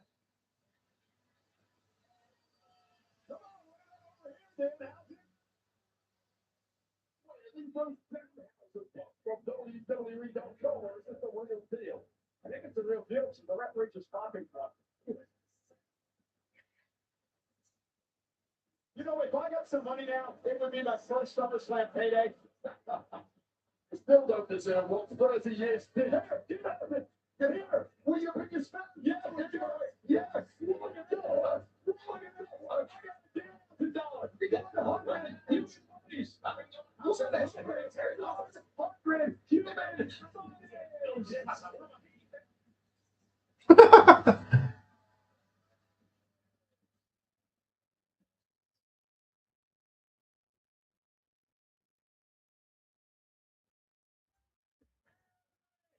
It was never real money anyway. It was just throwing out the Danhausen dollars, wasn't it? The fake money stuff.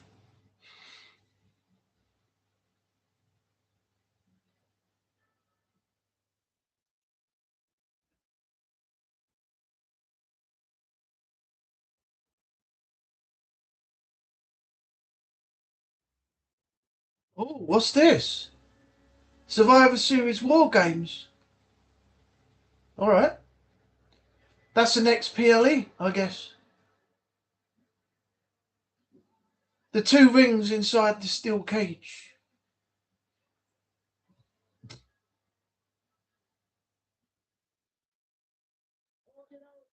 WWE Radio is now available on Sirius XM channel 156. Hey, let's listen to how NXT's Nick Joseph and Booker T are calling all the action.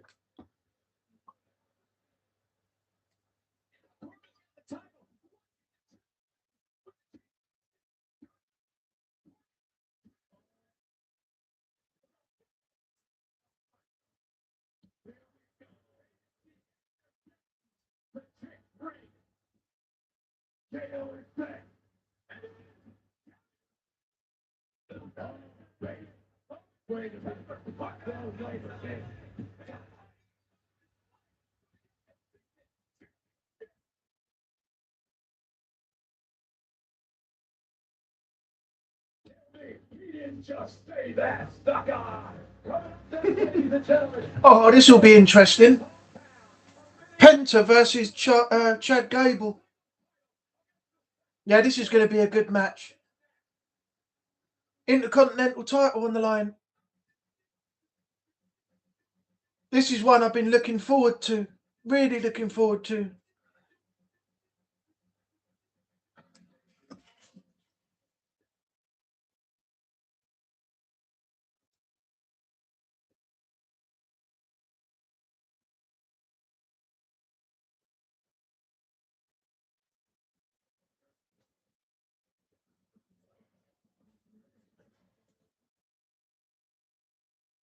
We're at the WWE warehouse, the hallowed ground.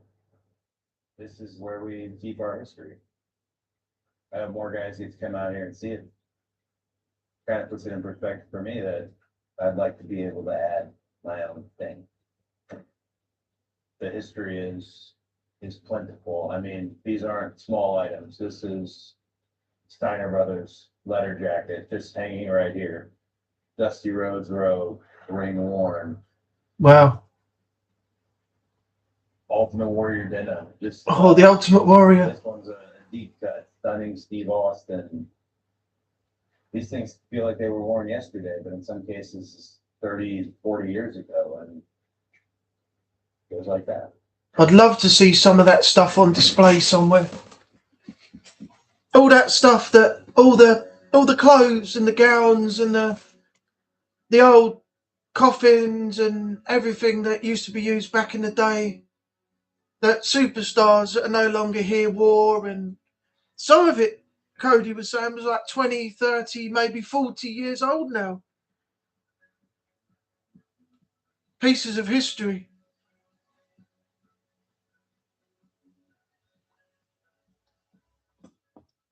All right, we've got a break again. I'm just going to go and check on my phone because it's on charge, and I'll be right back.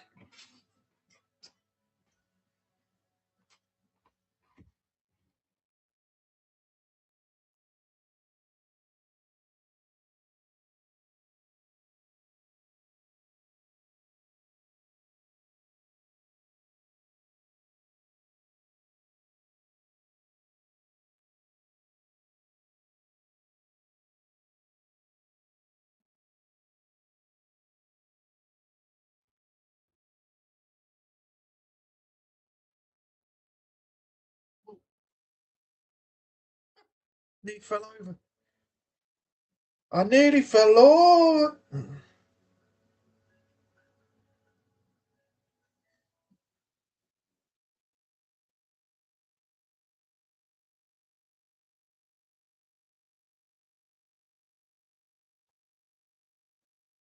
Oh, okay.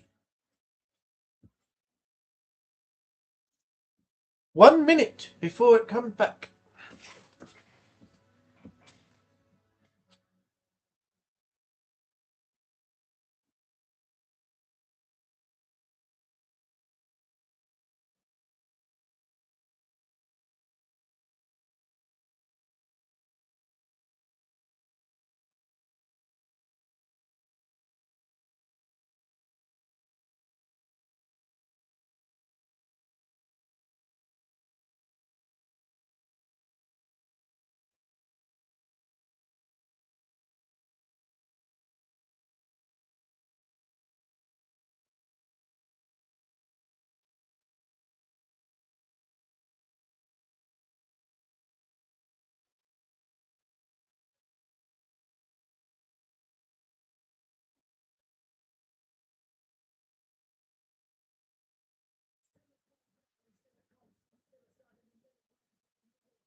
Couldn't calm me down, boy. Even with some feeling that couldn't change my life. Even with some mouth words, I'ma still talk. They should have never gave me money. Should have kept me in the house like it's 2020. Cause I'm back outside, ain't got nothing to do. Instead, piss y'all up cause I got nothing to lose. So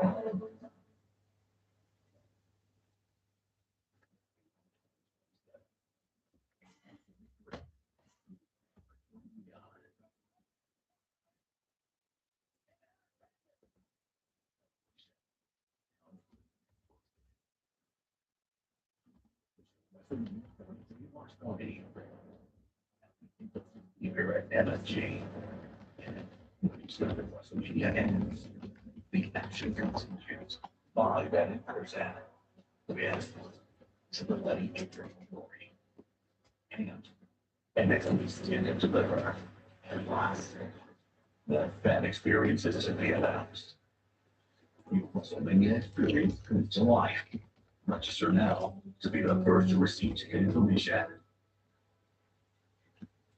Hey, wait, Club WWE is officially open. This is the Ultimate Insider membership. Built for the fans who never miss a moment. Becoming a founding member and get access to Member Shop, priority ticket access, points and rewards, and a content library you won't find anywhere else. Go to www.com/clubwwe and become a member. Hey, the Legends are here tonight at SummerSlam. How about the Killer Bees? Jim Lundell, Brian Flair, Legends enjoying SummerSlam tonight. The bottom is here. Spreading a little arrogance around. Right here in Minnesota, the great Gagne is here. A wrestling legend here in Minnesota, and of course, One of the all-time greats, Molly. Oh, blimey. She's still going? Molly Holly. Bloody hell.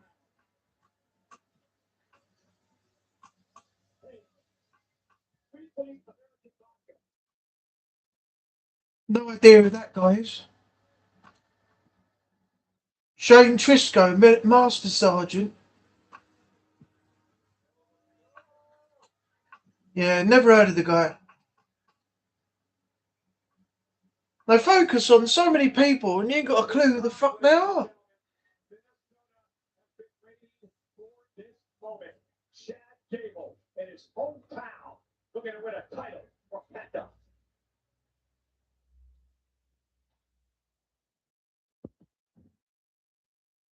Oh, this is going to be good.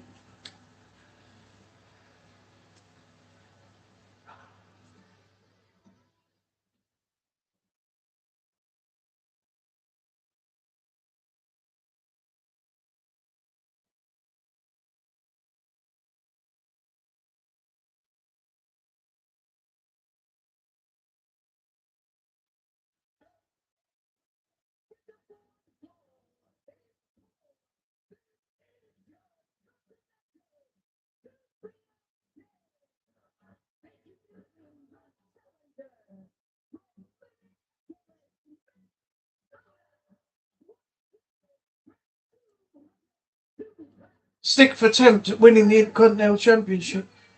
Chad Gable's wife is in the front row. Told me earlier today his mom and dad, his brother and sister, his nephews, his in-laws are all here tonight to watch Chad Gable attempt to win his first singles championship in WWE. I hope he does it.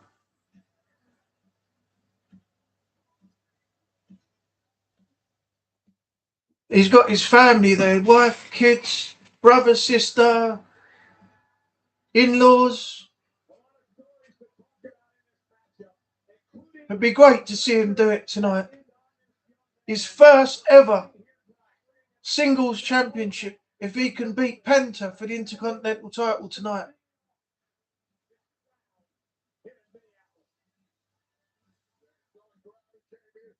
Chad Gable attempt to win the Intercontinental title.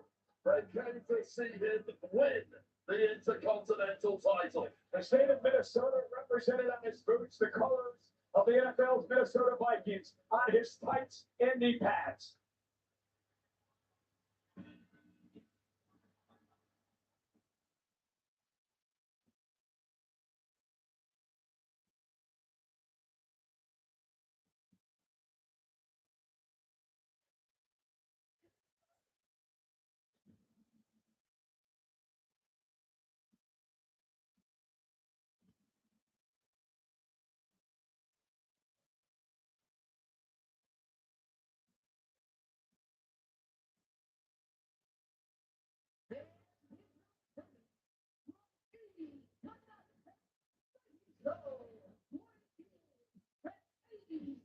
He is quite freaky, actually.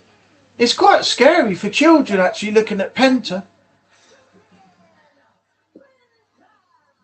If you haven't seen him, Google it. WWE Penta, and look at him with the mask on. He is quite freaky, actually. With the eyes, the face paint, and the mask as well. He's a bit of a scary looking dude.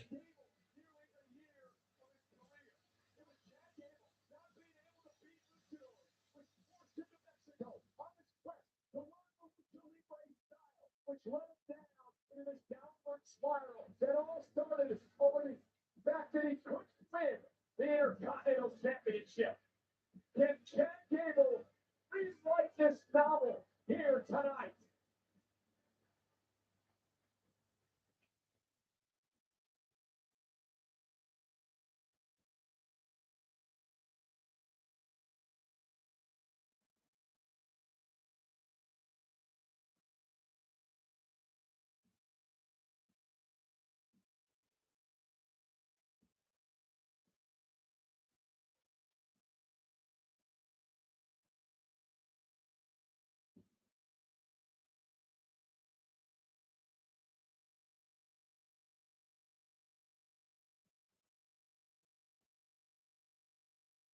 Yeah, this will be interesting. I'm really looking forward to this match. And as I said, it'd be great if Chad can win his first title tonight in front of his family and in his hometown as well.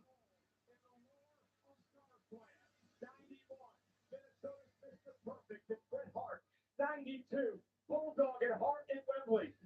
1995, Shawn and Frazier in a ladder match. 98, Triple H and The Rock in a ladder match. 2003, Gunther and McIntyre. And tonight, in 2026, Gable and Penta for the Intercontinental Gold. So, Wayne, let's talk pressure. There is a ton of pressure on the shoulder of Chad Gable here tonight. Trying to win the championship in his hometown, in front of his family and friends. You've had the opportunity to compete in your hometown. What is it like? I'll tell you right now, pressure affects everybody differently. Some people, it crushes. Other people, the likes of Roman Reigns, like I said, Rollins, Cody Rhodes, etc. It heightens their senses. It gives them an extra gear that the rest of us simply cannot find. The question the Gable is, does he have that gear? We're going to find out tonight. And in his study of Lucha Libre, and of course, being under the mask for a long time, before that mask versus mask match against the original El Grande Americano. Did that teach Gable something that's going to help him knock off Penta tonight?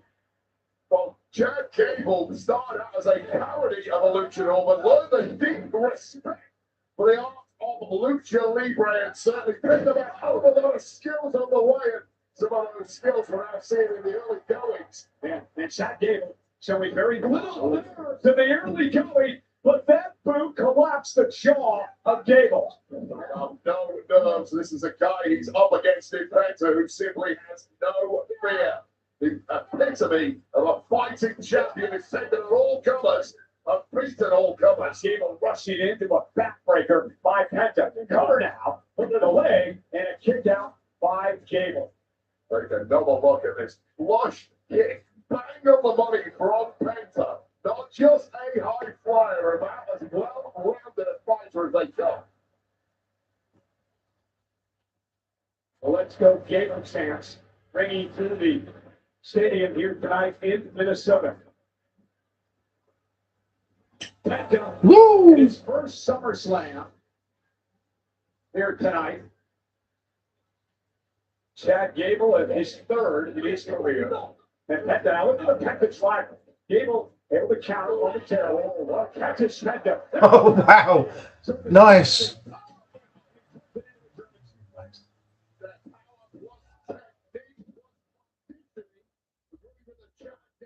Story. Yeah, he works out in his home gym. Notice the stack. Here's the cover. And Penta kicks out in two. I mean, most human beings would never even contemplate trying a bridge like that, let alone bridging all the way into it from a standing base. And add on to that the fact that you're grappling with a huge 20-pound superstar like Penta. And Gable, a man who represented the United States in the 2012 Olympics. Now, you saw Gable go shoulder first into the turnbuckle. Mentioned earlier the shoulder injury that had been sustained by Gable. PTSD there for Gable. If you tweak that shoulder again, looks to have shrugged it up now, though. Yeah, backstabber. Gable quickly down to the top rope. God, how nimble is Chad Gable? Oh, and a kick, he came down to the moonsault. Well, Penta with a great counter. Covered out by the champ. Hooks both legs. Gable kicks out. Well, Penta almost had a sixth sense for what was coming there. He full well Chad was going to leap with that moonsault and just busted him right on the jaw with a kick. Bang! Low point accuracy and timing from the chest. This is one of those two threats. When they have several attacks on their body, can they move quite as well as they were in the early goings? Who's to be effective for? And a spectacular Penta as Gable gets his boots up. And Gable likes to take down, looking for ankle lock. Oh, into the ankle lock. Able to send Gable over the top rope into the floor. And now Penta with a body call. Woo!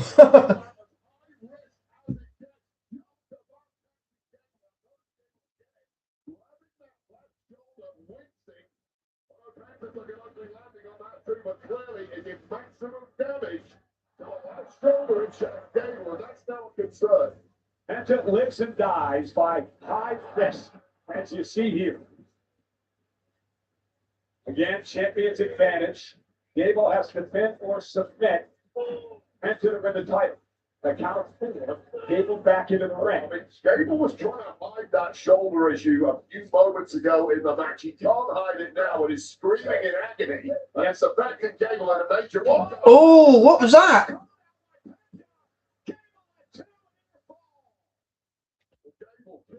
It was almost like a package pile driver, but it was a little bit different.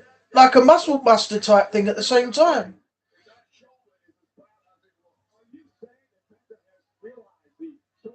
I don't know that 100%. That landing on the outside that really seems to exacerbate that damage. Penta wasn't actually looking at it, but what's happening is Chad Gable grabbing the shoulder, and that's the count. And if Penta sees that, he is going to go for it with a major bullseye. And Penta with a chop to Gable. Drops him to his knees. Gable is not afraid to stand toe-to-toe with his opponents. Oh. Woo! Chop fest.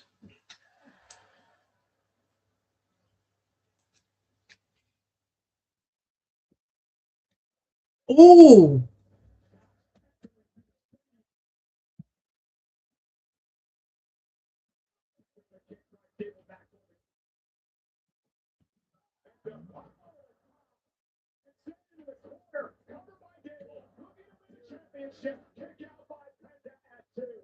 And what Chad cannot do here, Wade, is get frustrated. They don't get frustrated, but especially with that shoulder that will frustrate anybody. I think Chad Gable got a little bit of blood on his head too. He's been bashed around the tummy in this one already. And if he's smart, he'll try and end it here. And with Penta a long way out, this is going to take a... What's he going to do here? Oh!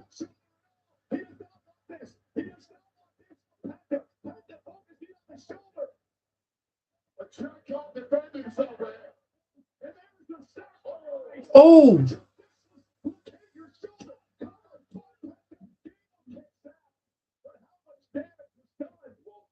Is a competitor. He's going to keep on fighting, but you're right. Oh, he's busted open as well.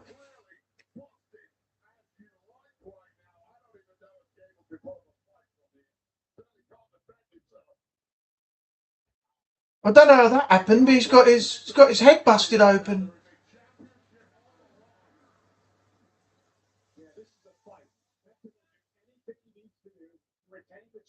We're just letting it go though, because he's not that bad a cut. He is bleeding though.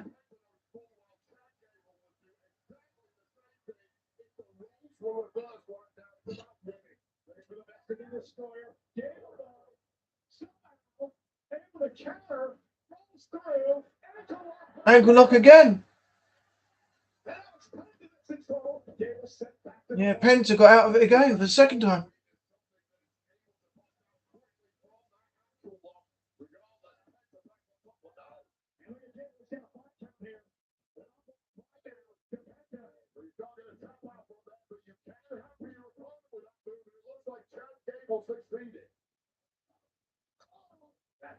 To the midsection.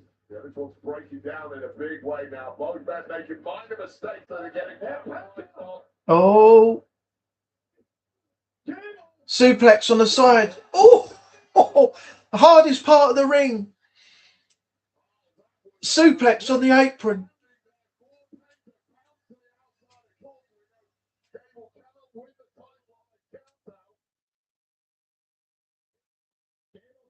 Anything in his power to take out Penta.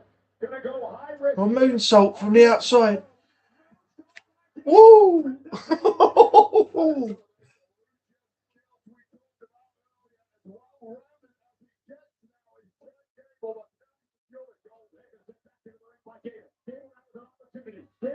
Trying to make it to the top rope. Penta's in trouble. Looking to fly here. This is Gable with a head top. Injured his shoulder though. Penta kicks out at 2. You saw the issue on the pin, immediately grabbing that left shoulder again. This was a picture perfect. Hold on. This is what set it up. on the outside. And this was just a There we go. perfect moonsault. That's better. Following it up with a beautiful dive, an absolute full-time. Very Chris Benoit style, that flying headbutt.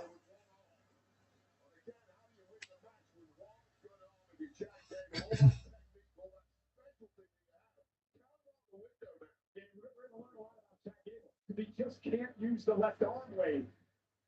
I mean, you could use it, but what's it at? 20% strength. It's almost worthless. And you've got to be able to be creative if you check Gable as in this situation. Gable has factory. I think. And then from the second row, second is strong. I don't know if Oh, no, you don't. Skybox about to go into standby. No, you don't do that with me, son. Where are we with... Oh. Okay.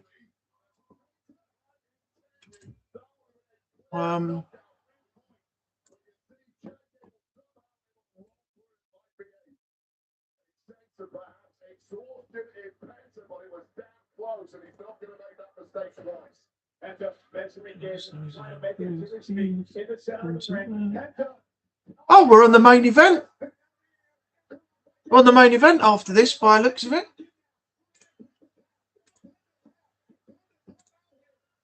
Oh, okay. Rollins v Reigns to close the show. That's after this match, Penta and Gable. Been through most of the matches already. Grapevine it. He done it.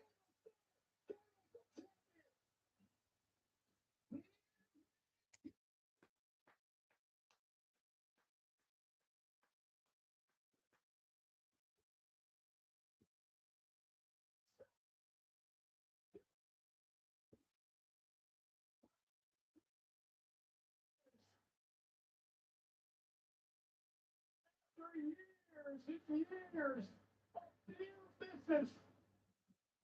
Chad Gable is finally done. Nice. I'm glad they did that for him. I really am.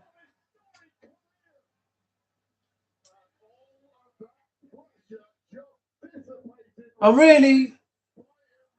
really impressed with SummerSlam actually the last two nights.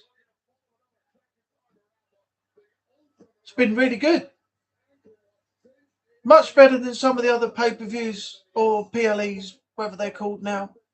I keep getting confused with those two names. In the past. Yeah, this has been good. I enjoyed it.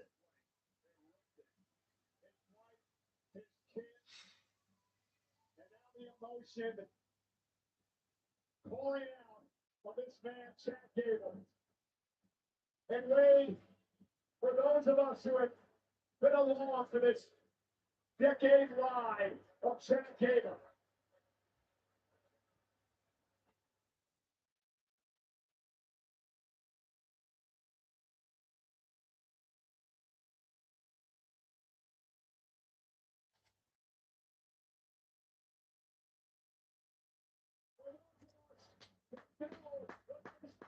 Nice one, Penta. Nice one.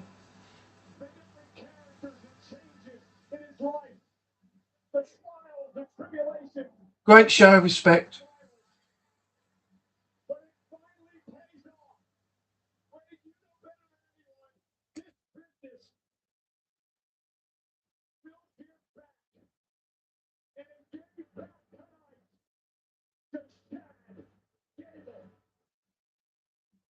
His little kid's got the same outfit.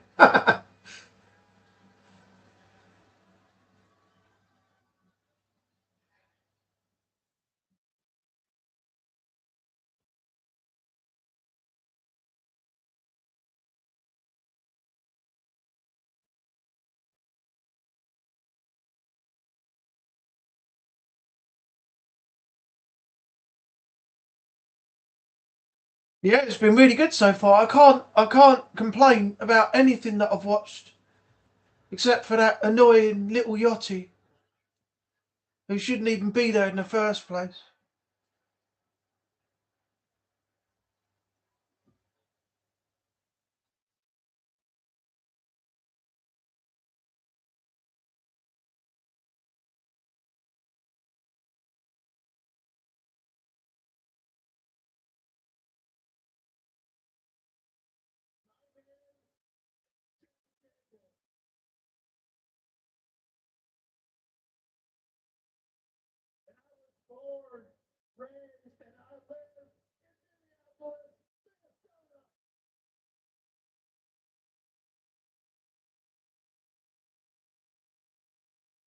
my family who stood by me through the highs and lows, all the way to this moment right now, when I can finally say, I am the Intercontinental Champion.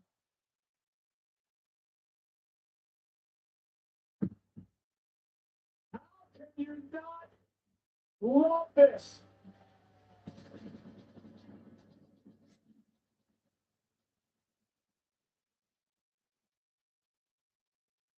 The epitome of never say die, of never give up.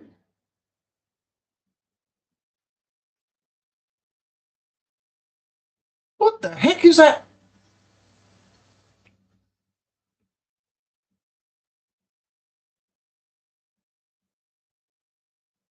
What on earth's going on here now? Who's that bulldog mascot thing bouncing on the ropes? Oh, root beer mascot. Mug. Root beer. Get that dog in you. More advertising, more revenue. ¿Están listos para hacer historia, mi gente? They say Superman is moving Jerry and Giga. They were wrong for the first time ever. 2 nights, 2 cities, 1 starring Superman. Y por tu increíble demanda, Night 1 moves to the MGM Grand Garden Arena in Las Vegas. And then the celebration continues in Ciudad de Mexico. Los vemos desde Berlín.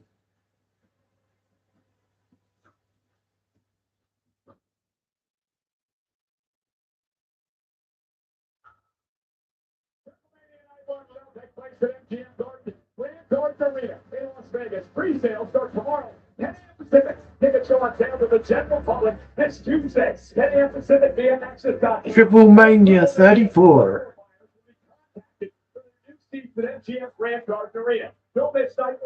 Wonder how much tickets are for that.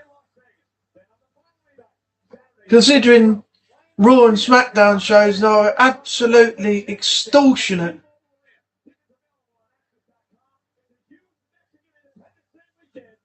Yeah, fuck the boxing. 2 people I've got no time for. Ryan Garcia and Conor Benn.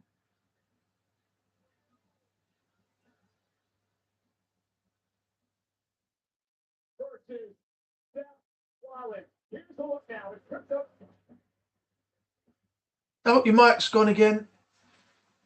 Your mic's gone again, Michael Cole. That's the second time tonight.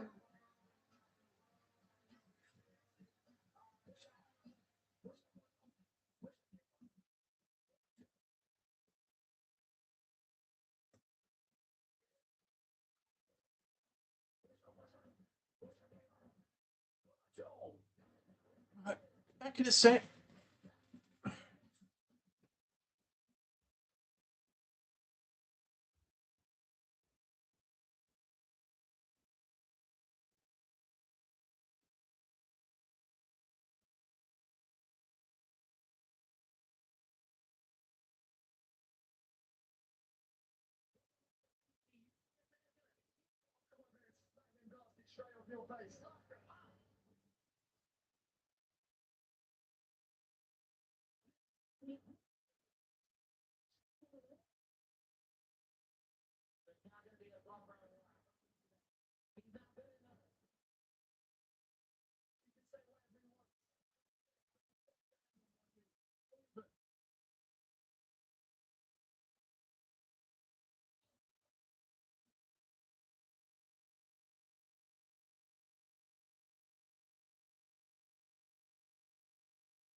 Your vessel, because millions chant my name and that you chant.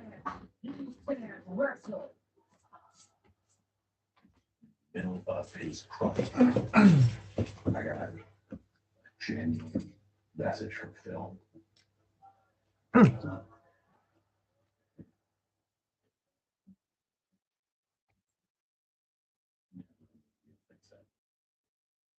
Thank you.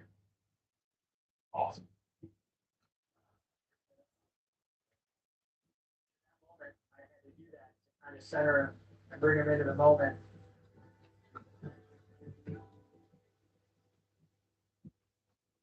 It was emotional for me, and I felt it needed to be emotional for him too. Before you go, John. I get a medal of his moment. He gave me a very real and authentic. It was appreciated.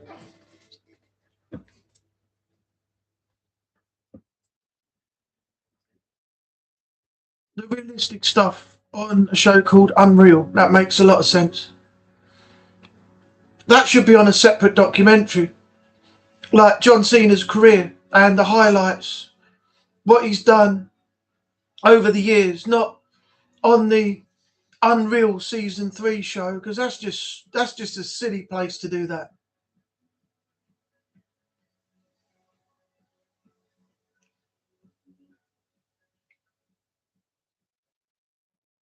Right, back to the ads again and the break. We've got 50 seconds before they're back on air again. And then we've got the final match to close the show now. We've got Seth Rollins versus Roman Reigns for the WWE World Heavyweight title. And then that'll be it. Stream will end, and I'll be back tomorrow for tomorrow night's Monday night live chat.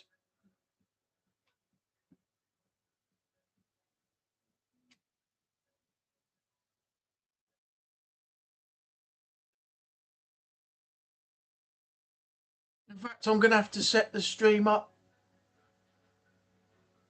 for that. I'll do that when the stream ends.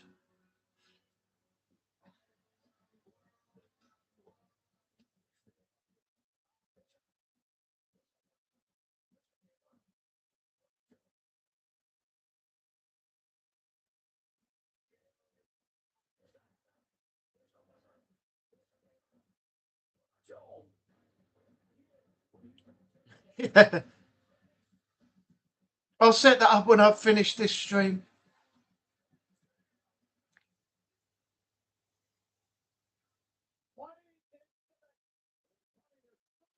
Center in New Orleans, Saturday, October 10th. Tickets are on sale now. Oh, Money in the Bank. A week before my birthday, October the 10th. Ladies and gentlemen, we are moments away from our main event here tonight. It includes a two-time Money in the Bank winner. It's Seth Rollins taking on Roman Reigns, the World Heavyweight Champion. We're getting ready for the post show, which will follow SummerSlam immediately after the main event. Let's check into the crew led by Joe Test. Thank you very much, Michael. We're thrilled to tell everybody that on the Oh, their mics are working this time. Joe Tessitore, Corey Graves, and Big E. At least you can hear what they're saying this time. They messed that right up yesterday. They were just talking through a mic that had no sound coming through it. And WWE were like, let's just keep filming it. Let's just keep filming them. You know, there's no sound, but just keep filming it. Bloody stupid.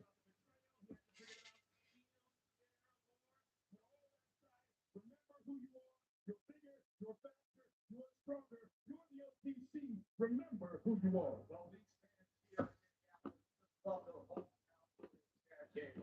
And speaking of local favorites, funny to say we head just behind us to NFL superstars, WWE superfan, Vikings great, Justin Jefferson.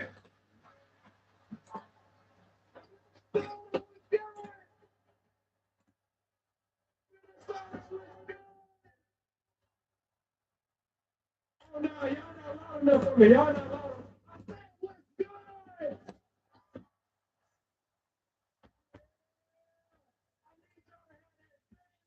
Oh, not again.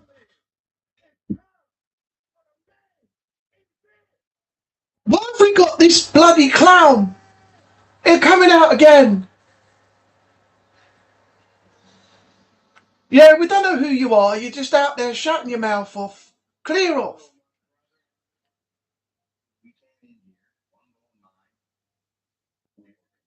To the cause we wanted to take over. 14 years. You and I have been tied together. There is one thing that you have not been able to do. Beat me. I don't want to beat you. I need to beat you.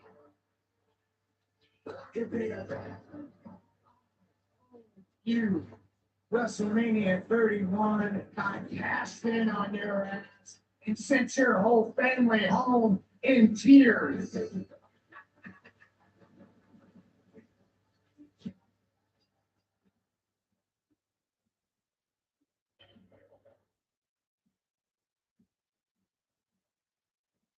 Seth Rollins beats Roman Reigns.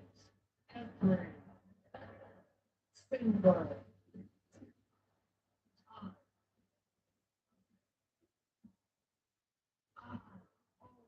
you. Seth Rollins is the tribal chief's #1 hater. What if you do beat me at SummerSlam? You gonna carry it for a couple of months and get hurt again?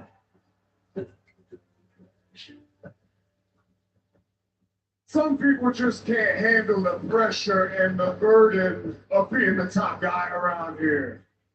I'm the only real superstar in the WWE has. This is his own mountain. Acknowledge me. After all these years, he still needs a money in the bank briefcase to become champion. You're #2, always going to be #2. I'm #1, always going to be #1. And just acknowledge it, bitch.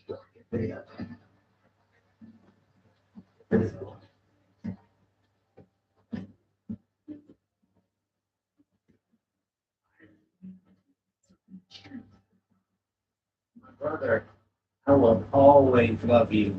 Little brother, I hate you. At SummerSlam, I'll show you what I'm going to mix in. You will never be able to escape the ghost of Seth Rollins. Just a big question. Can Reigns finally beat Rollins?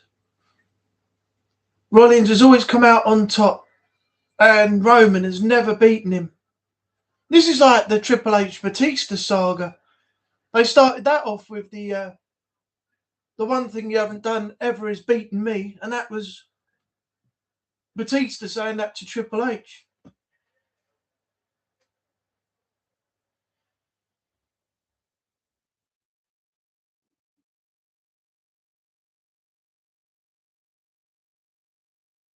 Shield. That's cool.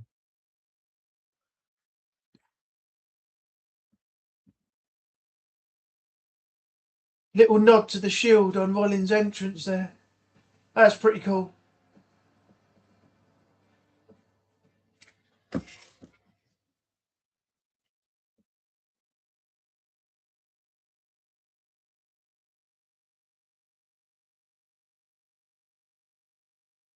He's got some outrageous costumes.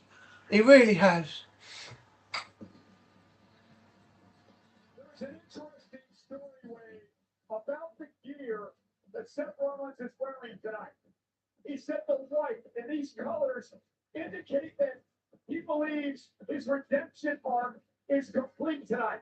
He returned from injury and he was on a path to revenge that was signified by the old black. And the depth of the visionary tonight is his rebirth.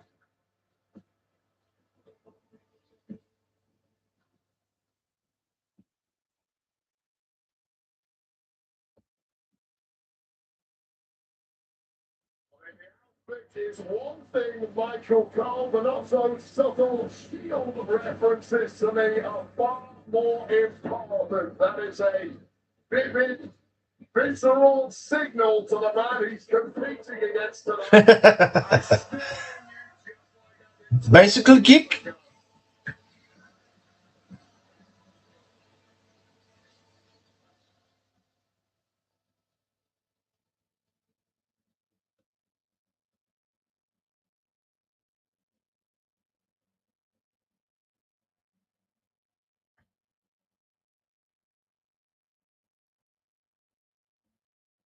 Just noticed something. Where's Becky Lynch at the moment? I haven't seen her for a while now. What's going on there?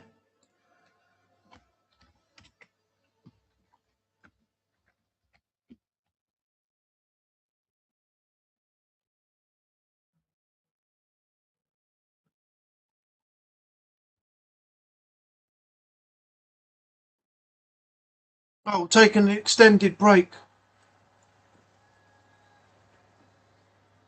Oh, she's doing it to show that her absence helps the fans realise how much they need her. I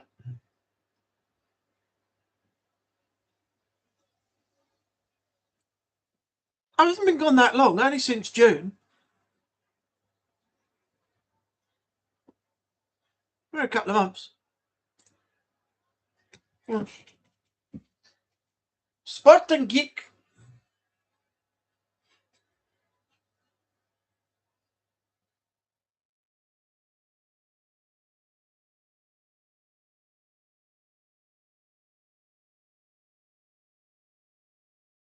What's Roman coming out to? His normal music, or is he going to do something different for a moment?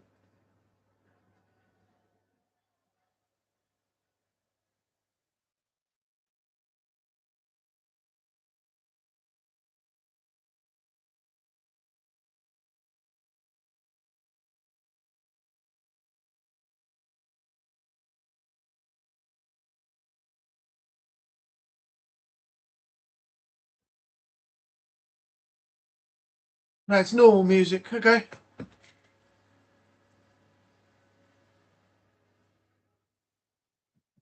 Kratos effect.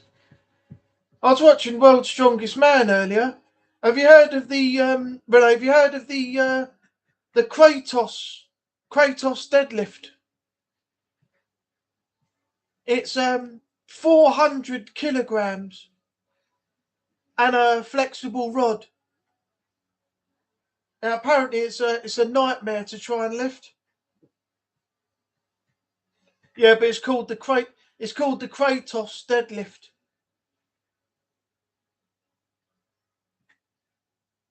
I watched it earlier this afternoon.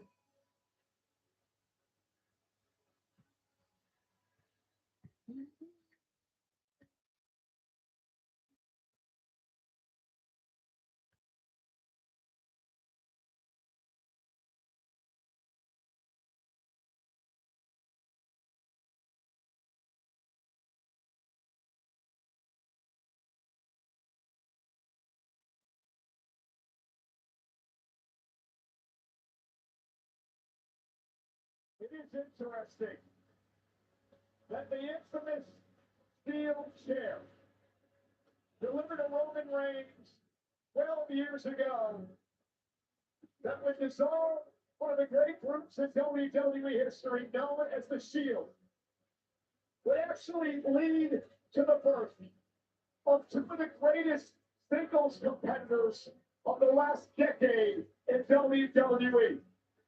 Seth Rollins and Roman Reigns have become pioneers of this era. They never left WWE. They got us to where we are today.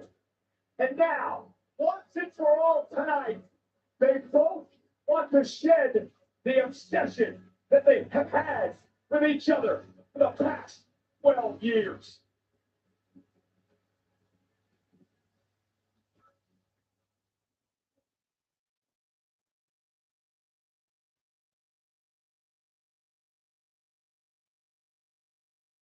Roman Reigns, of course, had the fourth longest reign as undisputed champion in history at 1,316 days. Behind only Hulk Hogan, Minnesota's own Bob Backlund, and Bruno Sammartino. But he had a lot of help during that reign in the name of the Bloodline.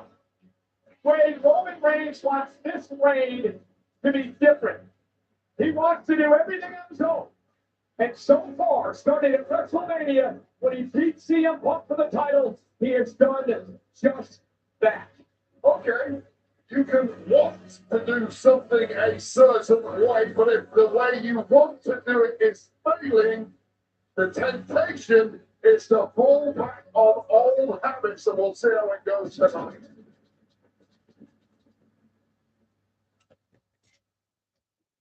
All right, main event time. Two men who have dominated SummerSlam over the last 10 years. Now they just do the announcements, and then the match will get underway. Last year, Rollins cashed in Money in the Bank on CM Punk. A few months later, he had to relinquish the world title due to injury. And tonight, he wants to win back the championship he never lost.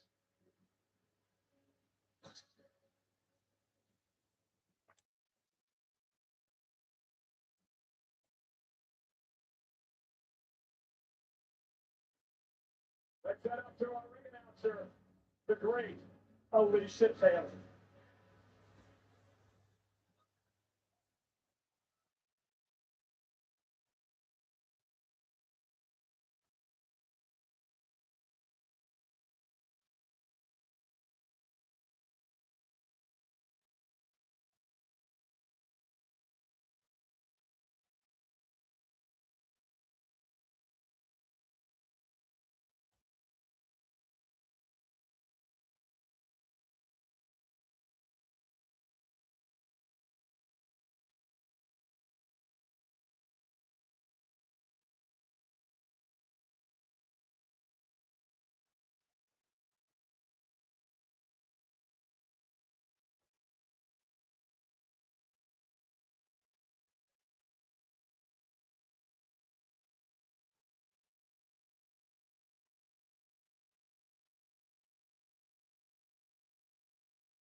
The following contest is scheduled for one fall and is for the world heavyweight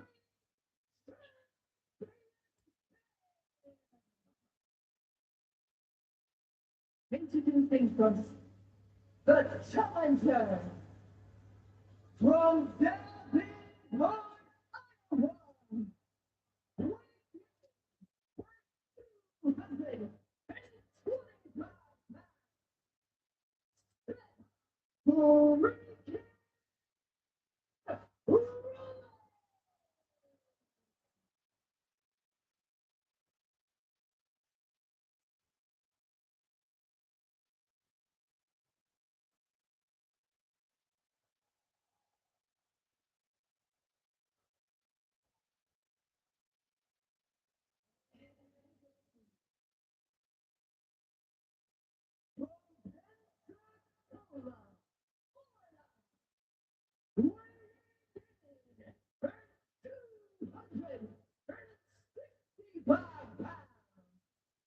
He is the world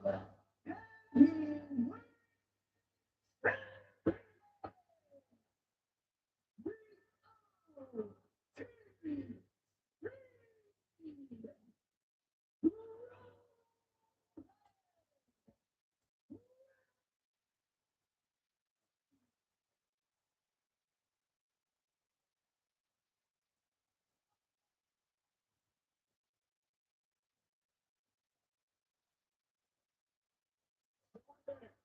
The official of the World Heavyweight Championship match tonight.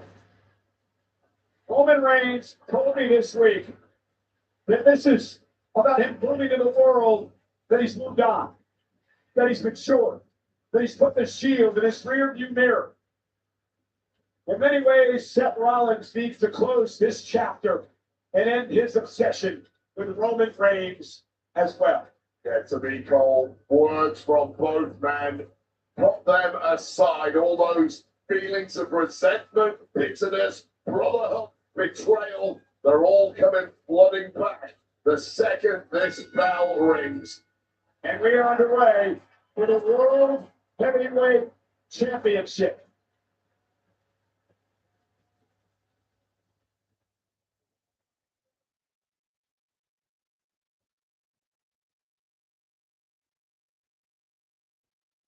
A symbol of the days of old. As Seth continues to play mind games with the OTC. Now, the OTC, as always, a picture of ice cold confidence externally, but you know, internally, there is just a mania building in his mind right now. The ghost of Christmas past right there, Seth Rollins, continues to haunt the island of relevancy. This is our main event on SummerSlam Sunday.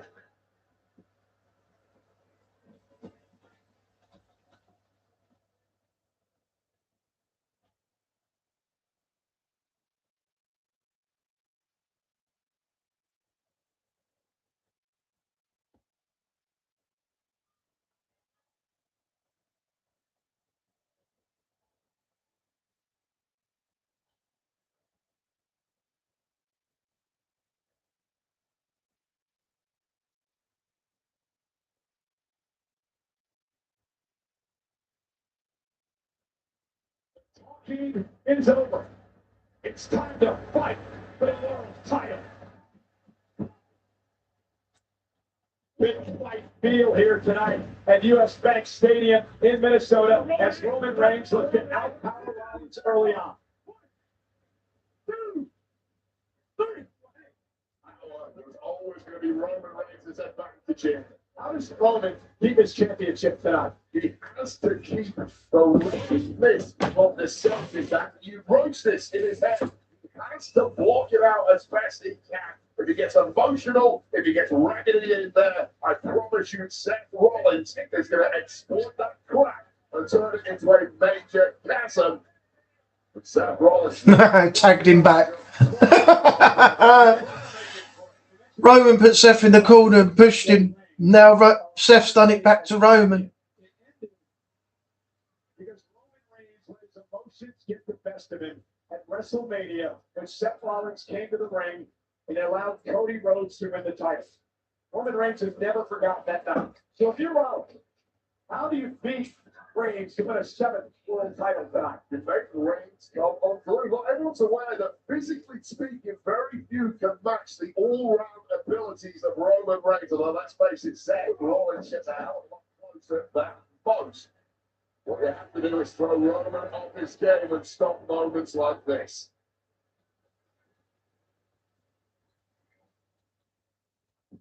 Rollins for the leapfrog. Side headlock. Rollins with one of his own. Set now. Across the ring. Backspace to start things here. Roman Reigns got turned around a bit. And Rollins turns it into a sling wave. Yeah, again, it's speed and technical. But it has to go to Rollins. So there's really not much between either of them.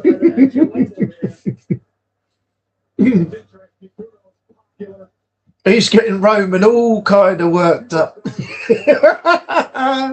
This is great.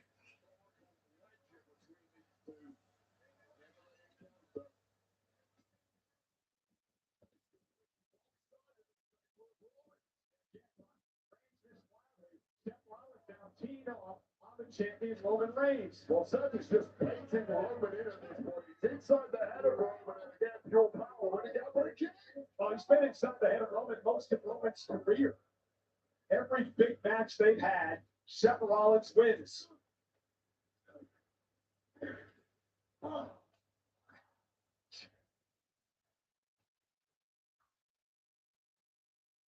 And Roman explodes out of the corner with a clothesline. This is some rage inside Roman now. All catharsis temporarily, perhaps. Reigns across the ring, missed wildly. Rollins with a kick right to the knee. Rocks Roman Reigns to a knee. Super kick to the face. And again, Rollins is countering everything that Roman's trying. And this historical ghost that haunts Roman is continuing right now. That is getting the head of the OTC. Well, you heard what Rollins said, right? He believes he's the architect of Roman Reigns, that he created the Reigns that we see today. But right now, we are seeing the psyche of Roman Reigns being shattered. While Rollins, nobody home. Roman Reigns using the focus, the big jumping clothesline to get Rollins down. Roman now into the corner.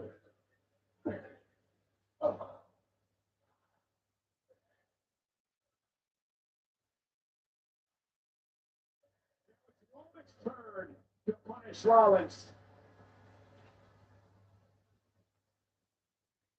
Oh, big boot.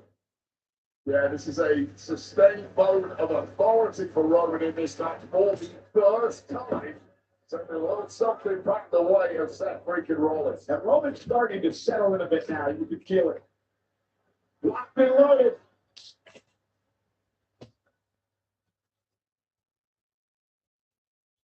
Roman with a Superman punch. Rollins able to turn it around with a forearm of his own. Now Seth takes Roman over the top rope to the floor.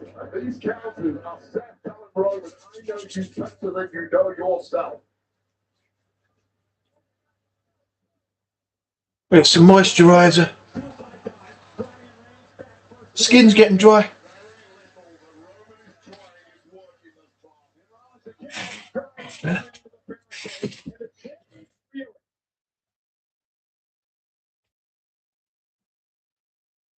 Starting to feel it. Rollins down. Driving Roman into the Spanish announce desk.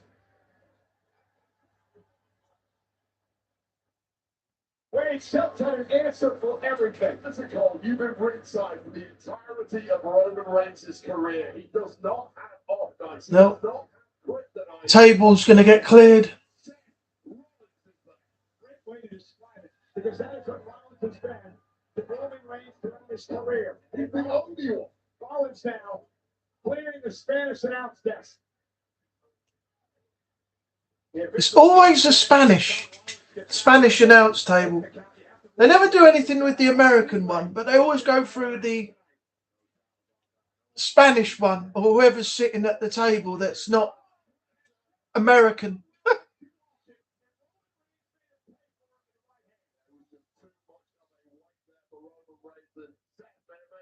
Oh, oh shiver.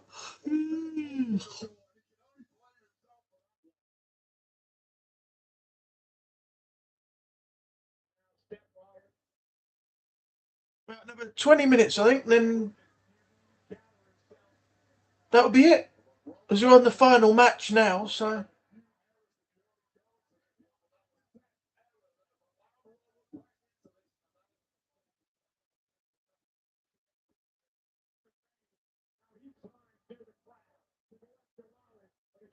There's going to be a lot of delay, but the officials going to let these two get away with tonight.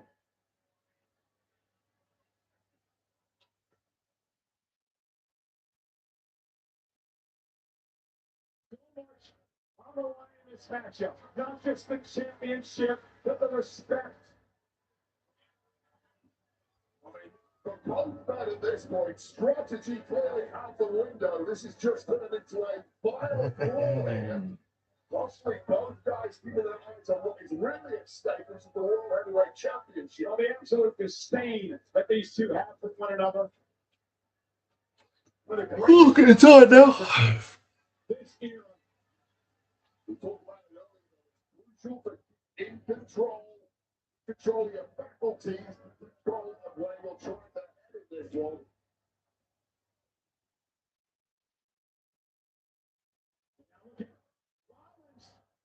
Go back in that expansion to the midsection of lanes.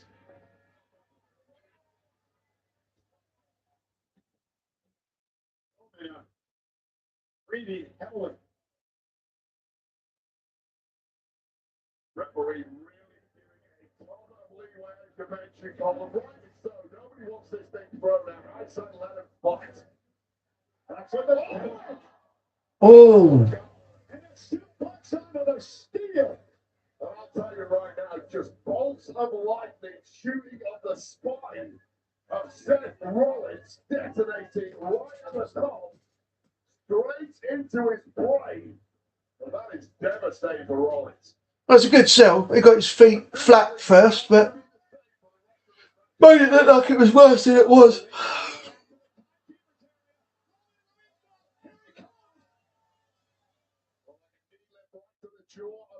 Just in the nick of time there from Seth freaking Rollins, and now getting close to getting back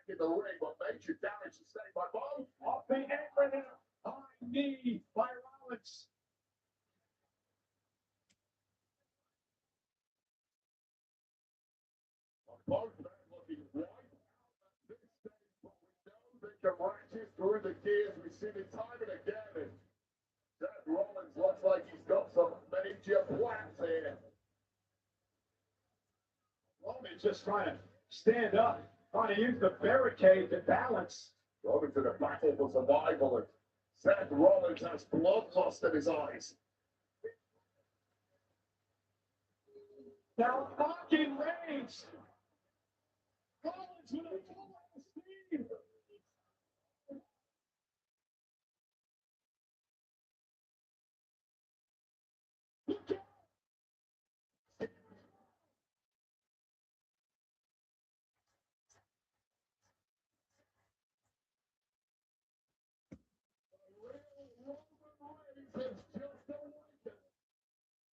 You bomb. Right through the Spanish announce table.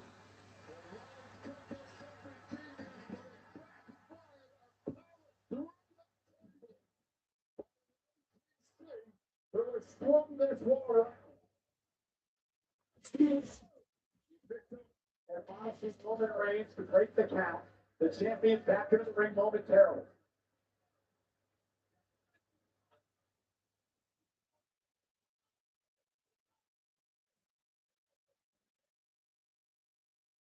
Yawned, yeah. 3 times now.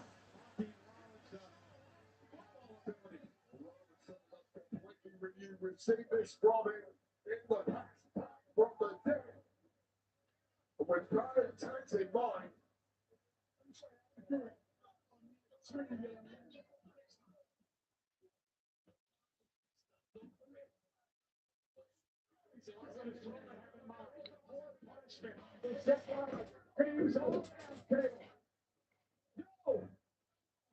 Oh, Rollins turned it around.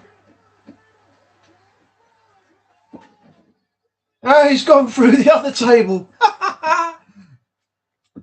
Rollins turned it around. Powerbomb Roman through the other table, the American commentary table. Oh, wow.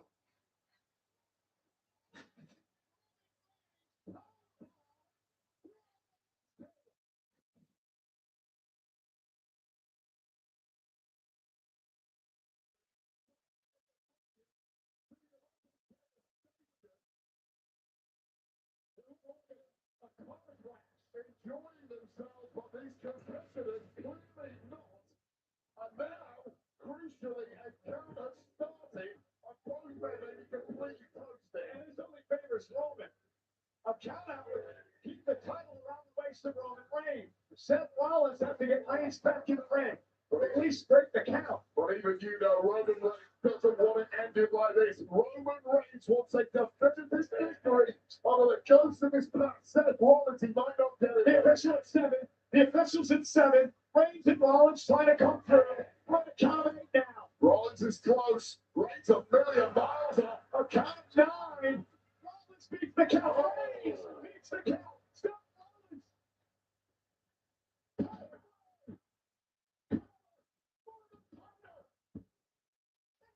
Whoa. A 2 count off the pedigree. So close. So close to doing it again.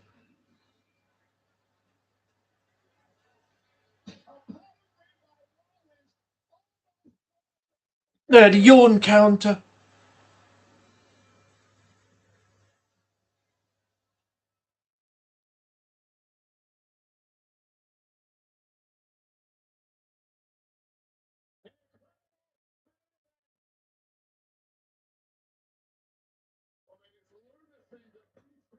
Moving at this point, but one man is moving better than the other, and Balor challenges the position.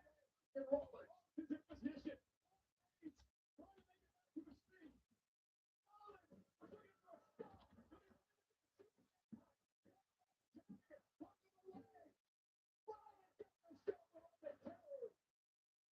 That's just an instinctive kick out for one of the greatest in history. Seth Rollins, who has no clue where he's at right now, going in for the kill. Seth beats him to the punch. Superman punch and a 2 count. How can I beat him? I got losing it. At this point in the match, this deep in the match, it's not about emotion. It's about who has those championship instincts, who has the drive, who has the grit, who can fight through this. Specialties are simply not firing with the body as they were, but there's the prize on the line. Two of the most important figures in the history of WWE. I can do both. I could have a yawn counter and a nose counter, because with the pollen count and my hay fever and my itchy nose, I can be like Strain with his nose when he streams. And with the yawning, I could get a yawn counter up there as well. And yeah, do both.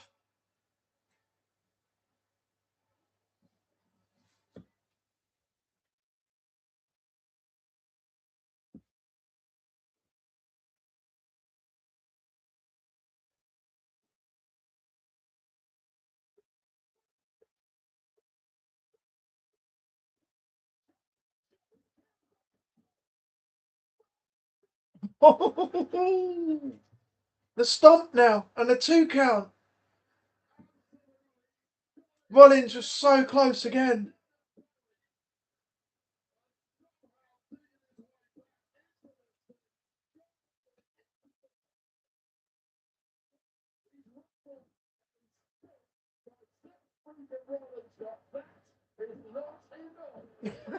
Hear that as well.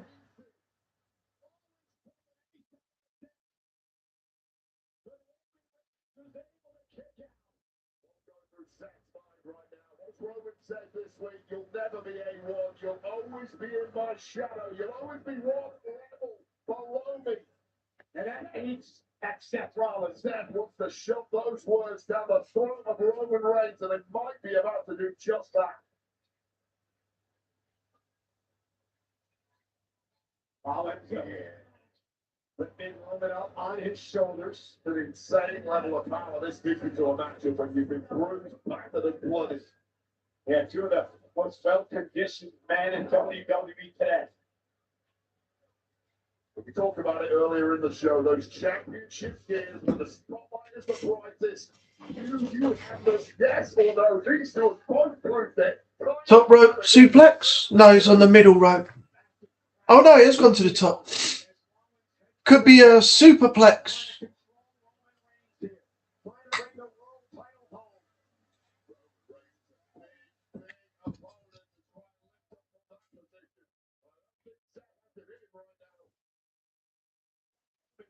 Driving Rollins to the mat.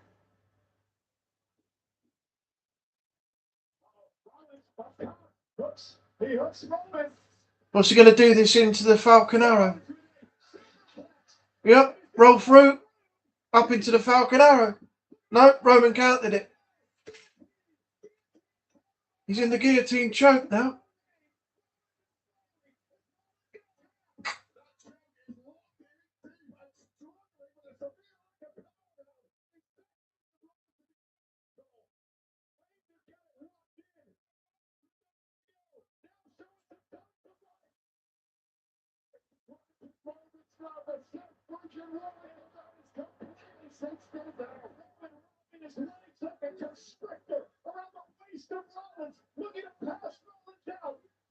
I mean, you simply can't fight back from that position. You've got no. Oh, here we go.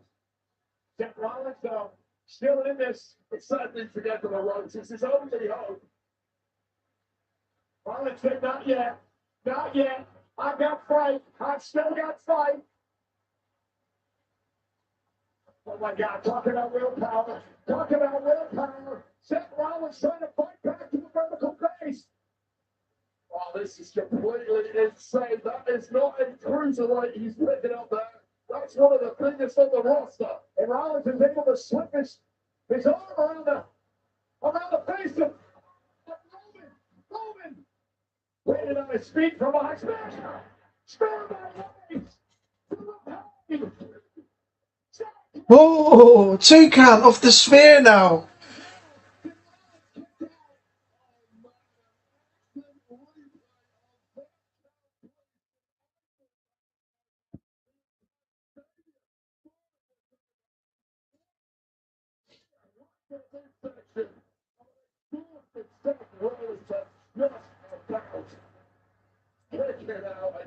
this one alive. Seth, you absolute freak of nature.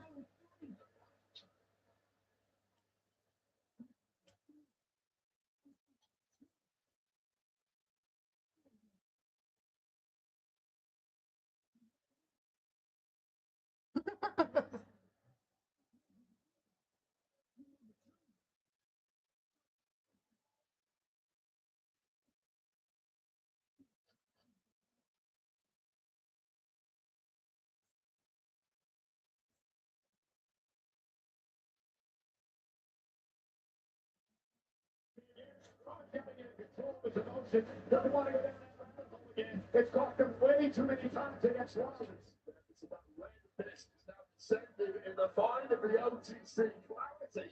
That's completely gone. But this could be a problem for Roman, despite the fact that he's in control here. He continues to call himself A1. Bigger and better than Rollins. But does he believe it? Oh, Rollins speared him.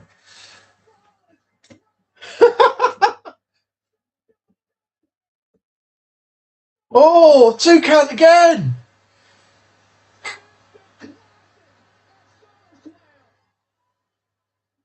But it was the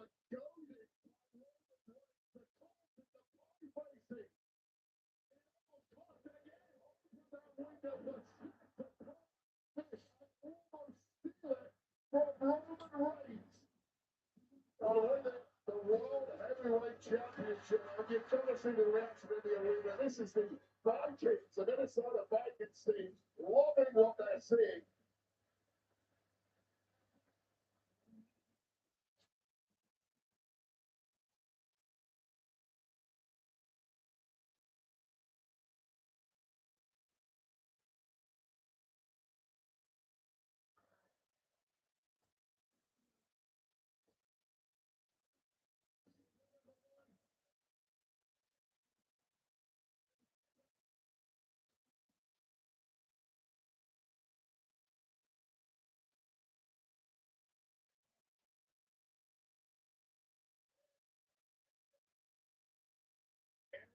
Mind games continue. Lifting Roman up. Middle of the ring. Rollins. Buckle bar.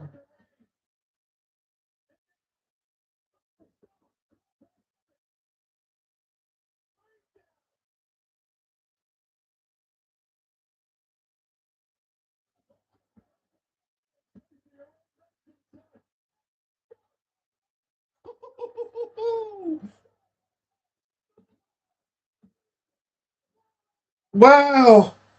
Kicked out again. Roman with a buckle bomb on Seth and a stomp using Seth's move against him. And Seth kicks out at 2. What a match.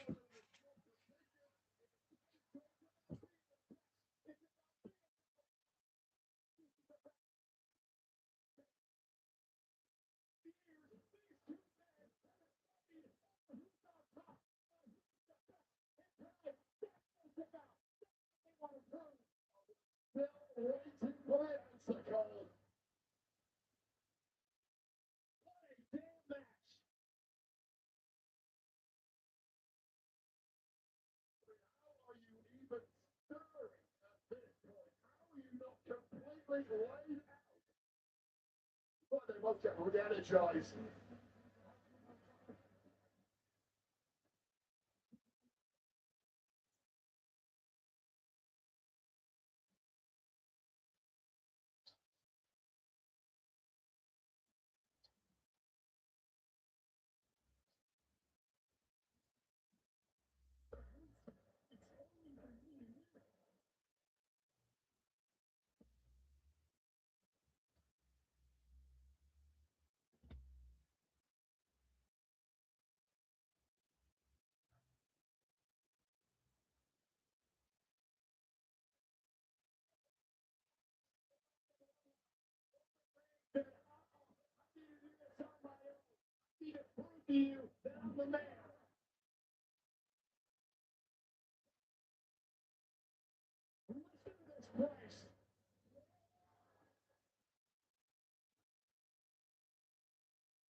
The boo yell and the trading punches. This is great.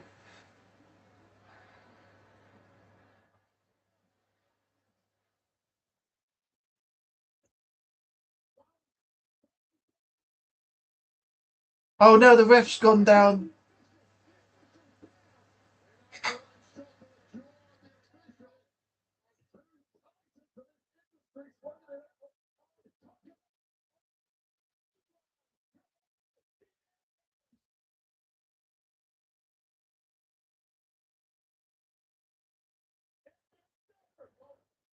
He's going to go for another one.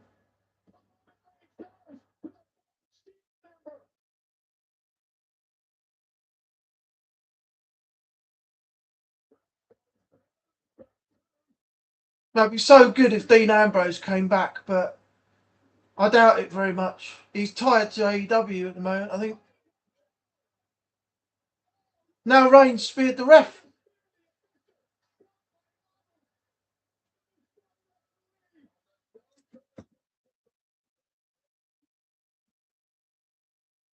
Let me guess, the Bloodline will be down in a minute. Jimmy J or Jacob or somebody, maybe all three.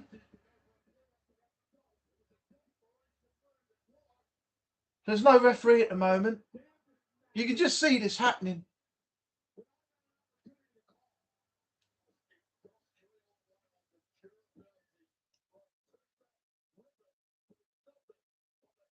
Unless Roman's going to do this on his own for once.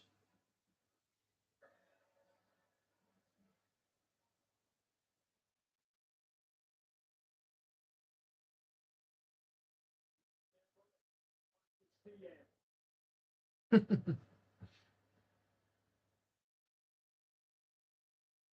official Sean Bennett is down and out.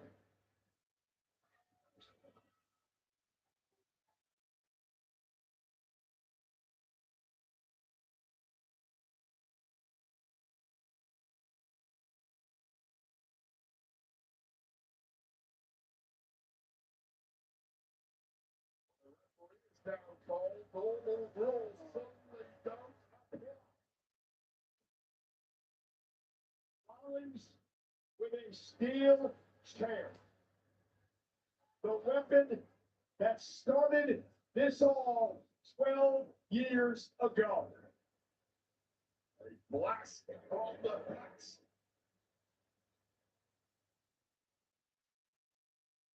Much like the betrayal of 2014, Seth Rollins with a steel chair in hand.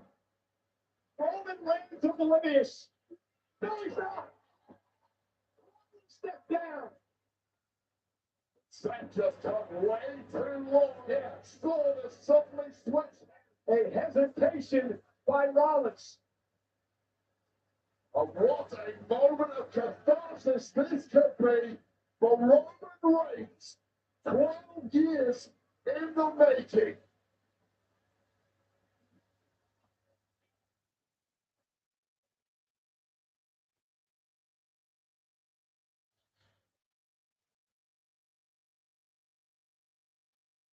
Is this going to be the payback for the chair shot 12 years ago? Right in the back of Rollins.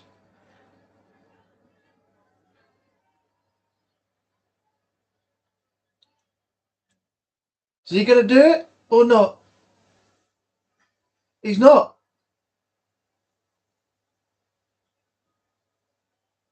Wow. Rollins turned his back to him and he didn't hit him with the chair.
Oh, got the best of both so far.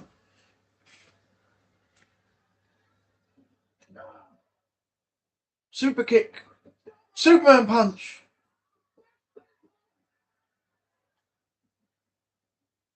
Spear. Oh, into the pedigree. Wow. There's no ref, though. There's still no ref.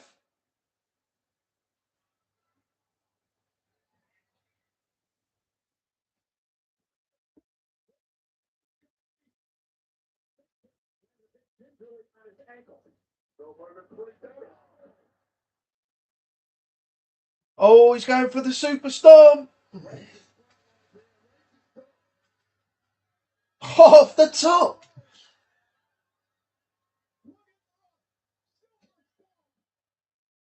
Spear.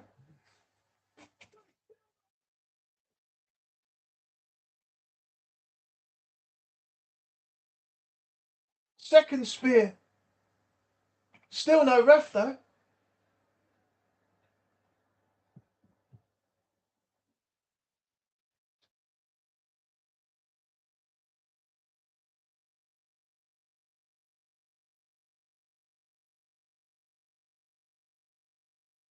This is a great match. This is a fantastic match. Probably match of the night, I think. I would say. A third spear.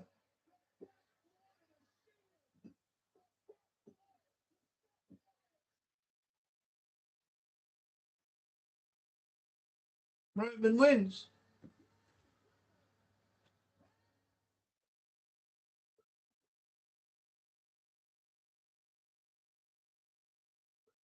He's retained the championship.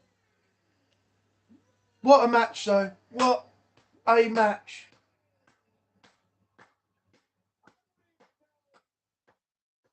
Amazing.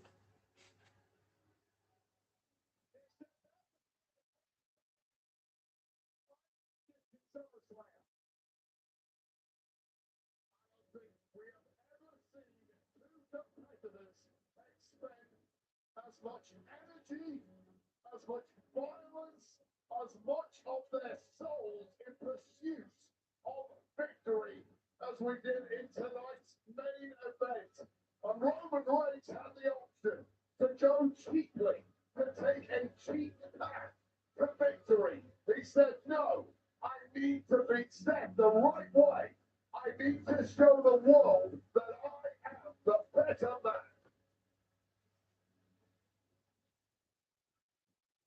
There was no one-line.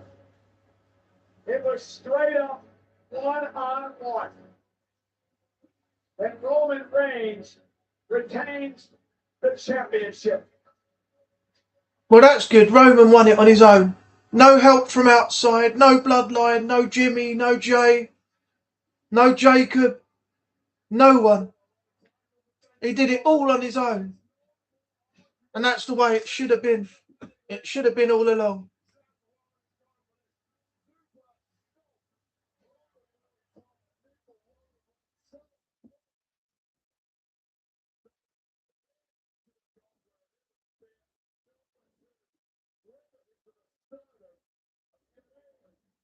It was almost poetic that Roman Reigns would end this with not one, not two, but three spears. Remember the Shield, the brothers of three. Justin Jefferson loving it at ringside. Ladies and gentlemen, Roman Reigns has now tied up all loose ends. He finally got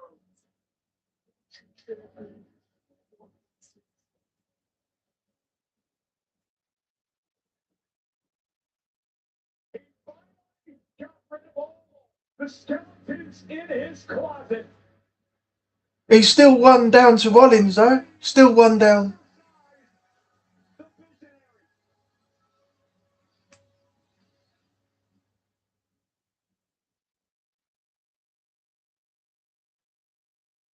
And for tonight, Roman Reigns proves He was just one step better.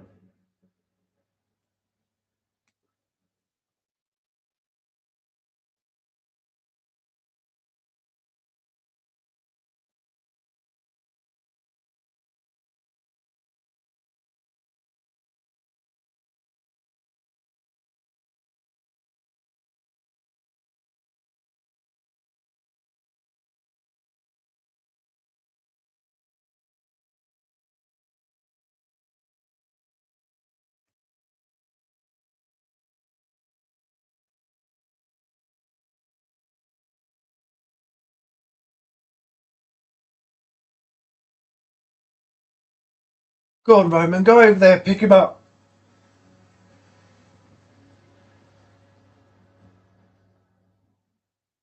Oh, come on. Come on. The shield fist. Come on, Rollins.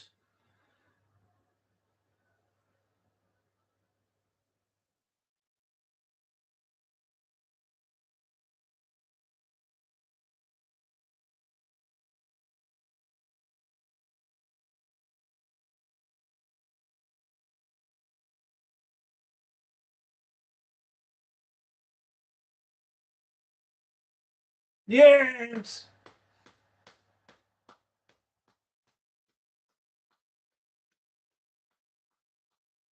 Get him.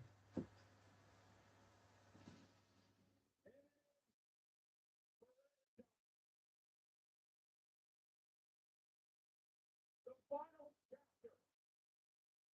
The book has closed.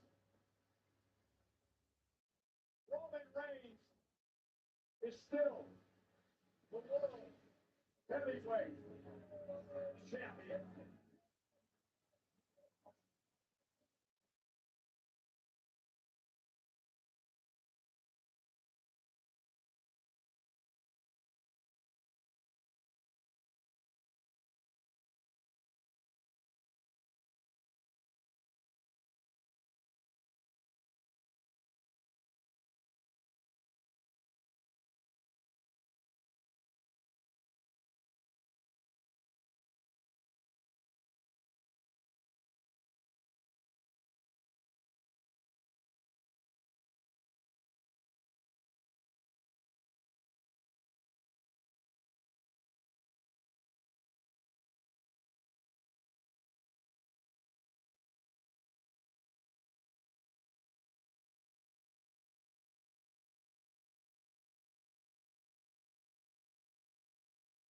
All right, that's it. SummerSlam is over. What a great 2 nights. I've got to say, I'm, really impressed. I mean, the last few that they've done, WWE, PLEs, things like that, they haven't been, the greatest. And I've walked away and thought, did I really need to stay awake and watch this? But Saturday and Sunday, 2 nights of SummerSlam, and both nights I got nothing to complain about. It's just been brilliant, absolutely brilliant. So yeah, maybe I would say that was probably the best PLE I've watched so far this year. And tonight's main event, Rollins versus Reigns, that's got to go as a contender for match of the year when they hand the awards out, if they go down that route again, because that was just amazing. And to end with Rollins putting the mask down in front of Reigns and doing the shield fist and going their separate ways and ending the rivalry, it's just a perfect way to finish it all off. So yeah, congrats to WWE for not, messing it up. But we didn't see many returns. Obviously Kevin Owens is back. Baron Corbin came back about a week or so ago. Both returnees had a win. yeah, so we'll have to wait and see. You know, there are a few other people that were rumoured to be returning during SummerSlam, but that didn't happen. I'm glad the main event was a one-on-one and a clean finish rather than outside help, you know, being the thing that defined the ending. So, yeah, I've got to say, I'm very impressed with both nights. Some people might not, you know, be as impressed as I am and thought it could have been a bit better, but yeah, I enjoyed it and I'm glad I stayed up for it. So thanks, Renee, for being here with me tonight. Anybody else who's lurking in the background that didn't really come in and just watched without chatting, thanks for being here as well. That's the Final Bell podcast wrapped up over the 2 nights of SummerSlam. If you want to see more of this kind of thing, let me know. And I will do some more when the next PLEs come up, things like that. Yeah, that's going to do it. So I hope you enjoyed it. If you have, don't forget to leave a like and a comment when this live becomes a video down below. Let me know your thoughts if you've watched it yourself. Let me know also what you thought about me reacting to this. Don't forget to subscribe if you're new. Help support the channel. Thanks for watching, and I will see you on the next video. Tomorrow night is going to be back to the normal Monday night stream, 7:30, so I hope to see you all there. Take care of yourself out there in the world. Bye for now. Night, Renee. See you tomorrow. Catch you later, Meowster. And that's edit. What a twat. The bloody end stream is up the top, in the corner. Bye for now.